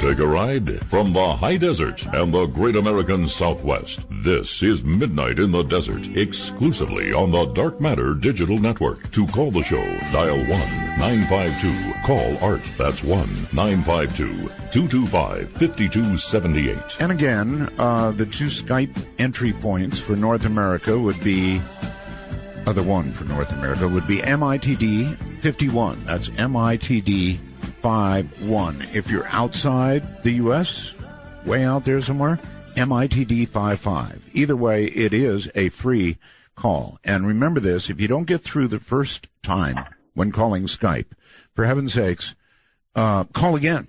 In other words, don't give up. It just means I didn't get you. If you begin to hear audio of the show, me, the callers, whatever, that means you have made it through, so hang in there. All right, going back now to our GIS members, are you ready to take some calls? Sure. Okay. Those sounded like pretty weak sures. Sure. All right, good. All right, here they come. Ian on Skype is first. You're up with GIS. Hi. Hey, guys. LMAO, I can't believe I'm on the air right now. This is pretty sweet. Yes. But anyways, so Art, I got a story, and then the question will come at the end. So. All right. So my friend's mom died a few months ago, and she was a huge fan of yours. She recorded every single episode since you started, basically, on cassette tape. Yes, sir. And So I've been going over there since you started your show again, and I would play the show periodically, like every few days, maybe twice a week. And when I would play your show, there would be increased ghost activity, and there would be some ghost activity throughout regular times. But when I would play your show, you could literally hear responses to what you're saying on the air. And it's just mind-blowing, and I'm wondering what is the absolute best way to record these EVPs. Like, say I have unlimited funds, what is the best way I could record these so I could send them to Art? Well, first of all, if you have that much excess cash, just, send it off to me, and I'll try and make the best use of it. But otherwise, it is a good question. If he wants to buy the best equipment available, what would you suggest? Well, if he has a cell phone, that would probably be the best way, if he has a newer cell phone, because the quality is very good. I do agree with that, and I was really heartened, frankly, to hear that suggestion. And look who gave it to you. You guys did. I can't believe it. I can also not believe that I didn't think of it. But cell phones have really come along since, frankly, we did our last show. Good ones, anyway. Yeah. That's fair to say, right? Yes, it is. All right, overseas, somewhere or another, is Marty. Hello, Marty. Morning, Art. Morning, GIS team. Where are you calling from? I'm calling from Bristol in the UK. Okay. Fire away, Marty. I'll have to set this one up a little bit. In the past couple of weeks, my partner has been diagnosed with cancer. Oh, I'm sorry. And ever since then, I've always been interested in the topic of EVP, but we've been starting to hear them with our own ears, which is very unusual. We've been starting to hear all sorts of voices and just, sounds just seem to be materializing out of thin air, really. Okay. I just wondered if the GIS team have ever been able to hear such things with their own ears, and why might that be? Because it's only just started happening ever since we've learned this devastating news. GIS people? Yeah, I would recommend that you start recording and ask, is your partner still healthy? Yeah, she's feeling very well within herself. She lost her father when she was very young. She was only 12. And my personal theory, I haven't shared this with her, but I think it might be him trying to, maybe reach through and comfort her, maybe. That's my own personal theory on why this suddenly started to happen. I would agree with that, too. I would agree. That's what I was thinking. It's somebody that is there, and she might have a lot of experiences through her care during the period of time that she is having treatment. Is she having treatment? She actually starts her treatment on Monday, this coming Monday. And it's funny, actually, because she's been having a lot of scans and everything lately. It's a very complex process. But on more than one occasion, she actually said before she actually went under, she had to be sedated for a number of tests. And she said she could actually smell the aftershave that her dad used to wear just before she went under, which is very interesting to me.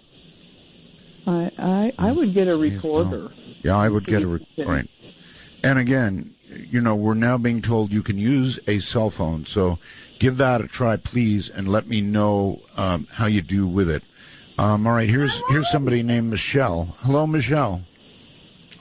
Hi, Art. Yes. Hi, I'm calling from Sydney, Australia. I've spoken to you once before. Sydney, Australia. Okay. Yes. Okay, so if you would please turn down 5 months ago. Michelle, turn down your radio or your whatever it is. I will. Okay, thank you. Okay. Can you hear me now? I hear you. Yes. Okay, I'm the lady that looks after kids. Right. About 4 months ago, we had a disembodied voice come to our front door. Basically, it was around 4 o'clock in the afternoon, and I was expecting one of the parents to come and pick up their child. And the child's only like 14 months. Anyway, so I was just washing my hands, and I heard this, hello, like this. Yes. And so the little baby actually thought that it was its mother. And so he crawled to the door. I walked to the door, and 2 other children ran to the door. And she was nowhere to be seen. And so subsequently the little baby just started to cry. So I picked him up. Anyway, she turned up some 15 minutes later, and I said to her, were you here, 15 minutes ago? And she said, no. And I said, are you sure? She said, absolutely. I've only just arrived. And I said, okay. But she said, oh, he's crying. I said, yes, he's crying because he thought you were at the door 15 minutes ago, as we all did. And she has actually quite a distinctive voice. So I don't know whether it was a time slip or a ghost, because we have, had a number of things over the years happen, playing tricks on us, like a practical joke. So, yeah, that's my tale. Okay, well, here's a good question then for our guests, and that is, if you hear something in the audible range, if you actually hear it with your ear, I would assume, for example, that when you record it, if your ear was in the right place listening carefully enough, you would hear it with your ear. Is that correct or not? We've had some audible that we heard out loud that actually didn't show up on the recorder. Oh, that's weird. Oh. That's happened a few times. All right, Michelle, that probably doesn't help you, but it is interesting. I would wonder if the mother was thinking about, if it was her. Did you say that it was her voice? She did, yes. I would wonder if maybe the lady was thinking about getting there at the house to get her baby. There you go. All right, let's go to the phone. Las Vegas, Nevada, just over the hill here. Hey, how you doing? All right. Okay. Couple of questions. Now, as I understand it, when these EVPs are recorded, you aren't wearing headphones. In fact, they're not happening at that time. I don't know. I guess I'm confused. But you're not hearing them in real time, I guess what I'm saying. That is correct. They just leave a recorder and a mic going in a given room, in a given place. Sometimes they're present, as you can hear, because you hear them in the EVP, and sometimes they're not. So, go ahead. Okay, so it's the actual medium of recording that's capturing these sounds or these communications, and once converted into a digital or analog format, it exists on that tape or whatever format it is. That's right. Could you not put a digital delay in, or just basically feed a microphone into a digital delay and then be able to hear within a couple of seconds or whatever you adjust the delay to? Oh, I see. The sound. Yeah, okay. Does that work? Yeah, it's a very good question, one that I asked years ago, and they did have a device like that for a period of time, but they only ever really got one EVP, I believe. Right, Barbara? Yes, that's correct. So it was very confusing because I can remember the time that Brendan had the earphones on, and we were talking, and he said, "I think I just heard an EVP." We were sitting around our table in our kitchen. Barry, were you there that night? No, but I remember up in Montana another incident where he tried that out. Okay, you got to speak up good and loud. We've got a very weak connection with you guys. I was saying we had another trip in Montana where Brendan was experimenting with that to actually audibly hear it. While real time. Yeah, real time. And that's crazy. It's crazy that it didn't work better. I thought, and I suggested that he try that, and then as he pointed out earlier, somebody actually designed something for him, but it didn't work that well. Still got to go back and listen.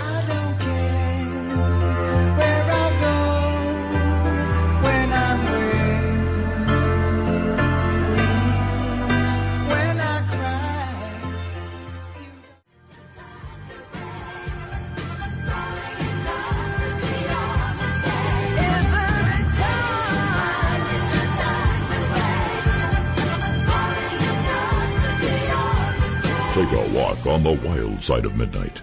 From the Kingdom of Nye, this is Midnight in the Desert with Art Bell. Please call the show at 1-952-225-5278. That's 1-952-CALL ART.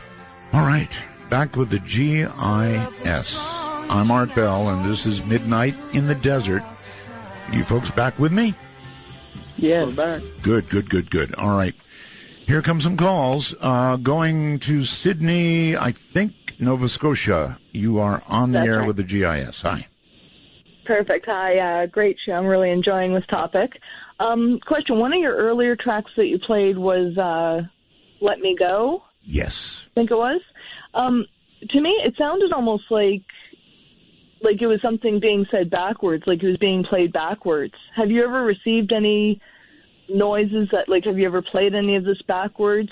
Do you ever maybe inaudible noise, maybe backwards? Because it just had that feel like playing a record backwards or something, just for that particular one. So I was wondering. I'll take this one. We actually have. It isn't something that we did on a regular basis because we're trying to prove one thing, and by playing it reverse, we didn't want to take away from that. But we were at a local, it was a bookstore at one time, and they were doing New Age stuff, and I actually recorded something that we couldn't audibly make out what it was saying. And when we played it in reverse, it said, "Now you can hear it." Wow. Okay. I guess Do you have that one? Is there any way you can play that one for us tonight? Brendan has it. I couldn't play it now. Maybe on another show he could. We'll do it on the next show. How about the next show? October? Let's make Halloween? a request. Yep. Halloween. All right. We'll tell Perfect. him. Thanks, guys. All right, you bet. Can you make a note of that, Barbara? I'll remember it. Me and Barry will hound him about it. Okay, excellent. Let's go to Chaz, I believe, on Skype. Hey, Art, this is Chaz calling from Las Vegas, Nevada. Yes, sir. Hey, quick question for the GIS team.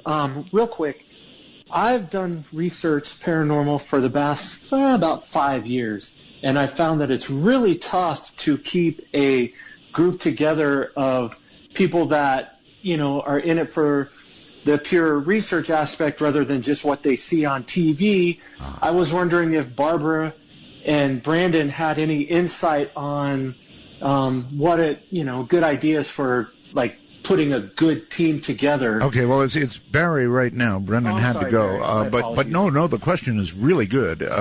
It is tough keeping a group together. Barbara, either one of you, what do you do? How do you do that? How do you keep from scrapping and fighting and breaking up like the Beatles? Well, like we were talking earlier, life throws things at you, and you don't have control of certain aspects of your life. Of course. But you've got to be able to trust one another and get along with one another. There has to be a real bond if you want good relationships between everybody in the group, and I'd keep it as small as possible. We experienced that when we first got together. We were allowing people to go with us all the time, and it just gets out of hand. There's people that want to throw you under the bus, and of course, and it's all for glory, and the research aspect isn't what they're there for. It's fame and fortune. Very good answer.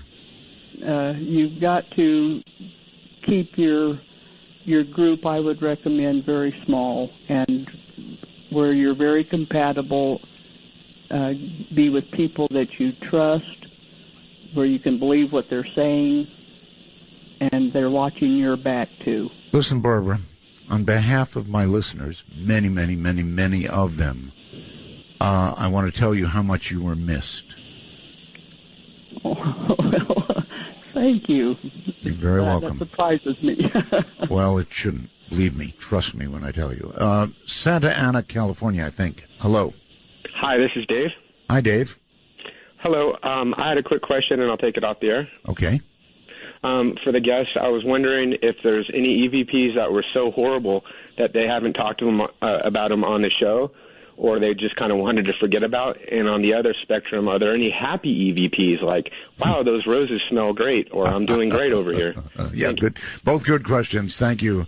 Any so horrible that you have not played them or allowed them to be played on the air? Not really. The worst one that was the drowning one. That's the most.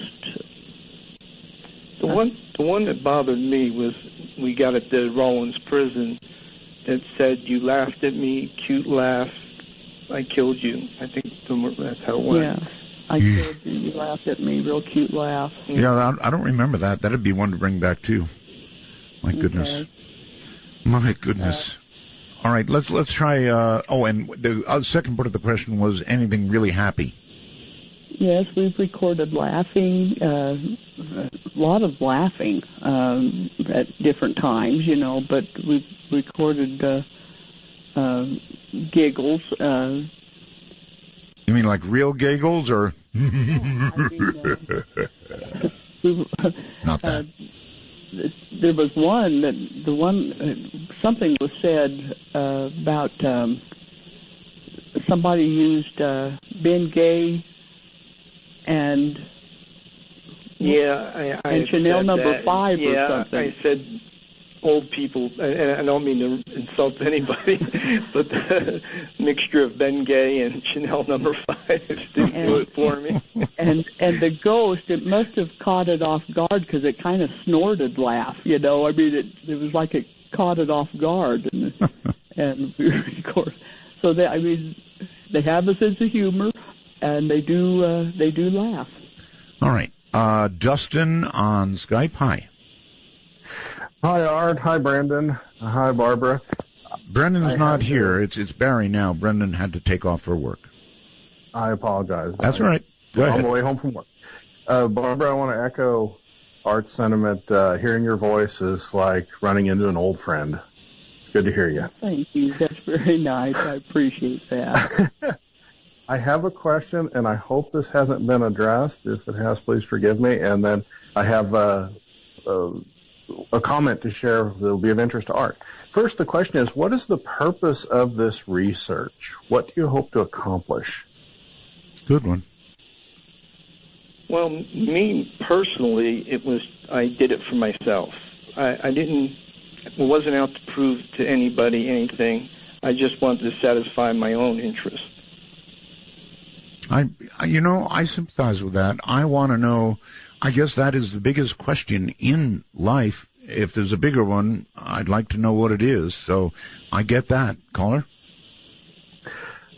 Very good. Art, this dovetails nicely. MV over at Belgab, some years ago on his podcast, shared his experience of actually doing the recording. Yes. So this absolutely is real, and no, I am not going to try it. Thank you all again very much. Yep. Have a great show. I get it. Art, right. Welcome back. Thank you, my friend. Let's go to somebody who might be Maria. Hello. Well, maybe it's not Maria. You're on the air, whoever you are. Hello? Yes, hello. Yes. Oh, Art, I just want to say welcome back. It's been a lonely time without you being here. Thank you. Yes, sir. Just like I say, first-time caller. I live in a shelter right now, which is turned into an insane asylum. It was an insane asylum before, and there's been many things that we see at night, especially my children, seeing crazy, crazy things. Some of my neighbors reported seeing somebody walking up and down the hallways at night. But my father had died over 11 years ago, and every time I come home, I see his spirit, and I hear him nonstop. And I just wanted to know what could cause me to keep hearing him all the time. Like at night is when I hear him the most. Okay. Either of you. I would talk to him like if he was physically there and tell him that everything is okay and that he can go on, that he doesn't have to stay. Would you do that with a recorder, hoping for an answer? Yes. always, if you're asking a question, always try to record it in case you get an answer that you're not able to hear audibly. All right. Again, coming through the wormhole, somebody wants to know, Barb, I guess, wants to know if you've ever done a personal EVP attempt. In other words, anybody from your own families. Have you done that? Me personally, I have not. That's something I think bothers me, maybe not Barbara, but I'd rather communicate with someone I don't know than someone personal. I hear that. No, I hear you. I completely understand. Jeremy on Skype, you're on the air with GIS. Hi. Hey, Art, how you doing? Okay. That's good. I'm in Louisville, Kentucky. I called the other night, fellow ham operator. So I'm sorry, you're where? You're where? Louisville, Kentucky. Louisville, okay. Yeah, and fellow ham operator. So I've trained my ears to try to listen as best as I can. But the audio clip that you played a while ago, I think it was a girl talking, or a lady. I think it's called "You're Not Are You Dead" or something like that. You guys dead? Yeah, you guys dead. It was a question, right? Right, and yeah, that was it. And it sounded to me, and I'm on Twitter, and I was trying to find out if anybody else can confirm of what I'm hearing. It sounded to me like she said, "You guys done?" That's what it sounded like to me. If you could play that one more time for me. I can't. It's buried in a computer right now, so. Okay. Normally I could. They normally send me a CD, but it didn't get here, so we had to do everything by computer, which is now Skyped up. Okay, no problem. I was just wondering. I'm sorry. I'm sorry we can't do that. Normally we could have done it, so perhaps on the next show we can do that for you. Let's go to Rockford, Illinois. Hi. Hi, Art. Thanks for taking my call. Long-time listener, first-time caller. Your guests are some of my favorites. Inspired me to actually go out and do the EVP as well. Really? How did you do? I'm still listening to all the data I recorded. I went to a famous place that a lot of people have heard of. Your guests may have even went there. I went to Waverly Hills in Louisville, Kentucky. They said that's one of the most active places. I bought a Spirit Box 11, which I'm going to take my answer off the air. I wanted your guest's opinion of Spirit Box 7, Spirit Box 11. If somebody once told me that they're kind of like a Ouija board, and if that's the case, I'm not going to be using it anymore.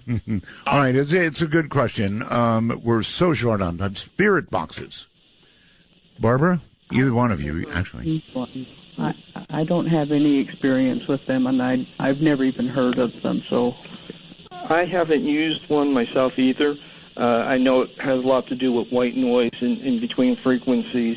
I don't know how good they are because I haven't experimented with them, so I wouldn't advise somebody. Okay, is there a Ouija board caution type that would go with any device like this? In other words, you're opening doors, right? Yes, but I mean, I really don't know what a spirit box is. If it's a type of, if it is like a Ouija board where you're inviting something to interact with you, that is, I would just say use caution if it's saying that it is like a Ouija board. Let me try something here. Are ghosts real? Let me think. Okay, I found this on the web for Are Ghosts Real? Siri. Oh, God, all right. Nick, hello, you're on with the GIS. Hey, Art. Hey. I have 3 really quick questions. Have they recorded any EVPs of animals? Yes, we've recorded dogs barking when we didn't hear them audibly. We've gotten a growl. We got a cat meowing, but there was like we've gotten a couple of really good growls in different locations when it sounded very close. If there would have been something growling like that, we would have, that was alive, we would have definitely heard it. I'm really glad to hear you got cats on the other side. That's good. Cat person. Okay, Nick. The other two questions is: have you ever went to an area where someone notable has died and recorded a voice and been able to compare it to that person's voice when they were still living? No, I haven't, but I would love to. Celebrity EVPs.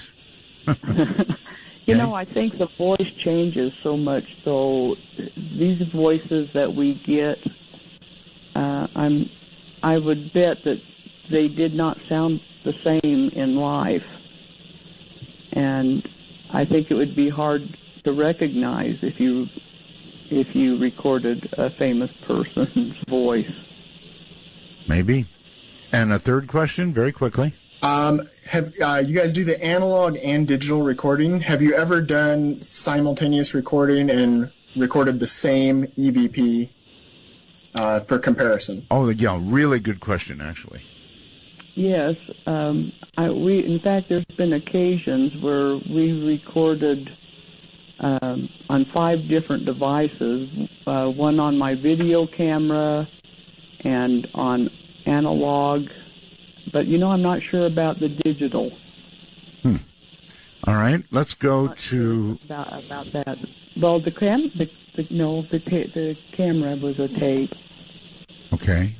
In Idaho, or somewhere in Idaho. Hello. Hello? Hello? Yes, turn your radio off, please. Or your extinguishing it. Please turn it off, or we can't continue. All right, there you go. Can you hear me? Thank you, yes. All right. Well, I just got one quick question for you, Mr. Bell, and for your two guests there. If you were to take your EVP devices, your recording devices, out over the ocean, like out on the sea over, say, like by the Bermuda Triangle or over an old famous shipwreck or something, right? What do you think would happen?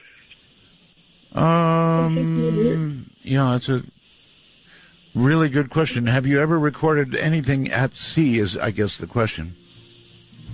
I think it would be hard to hear with the sound of the ocean. It would have to be very calm and no wind blowing, because it would be picking up so loud on the recorder. Right. Barbara, we're out of time. This show is ending, and that's all there is to it. Sorry, I wish I had more time. Barbara, thank you 5 million times for being here, and Barry, thank you for filling in, and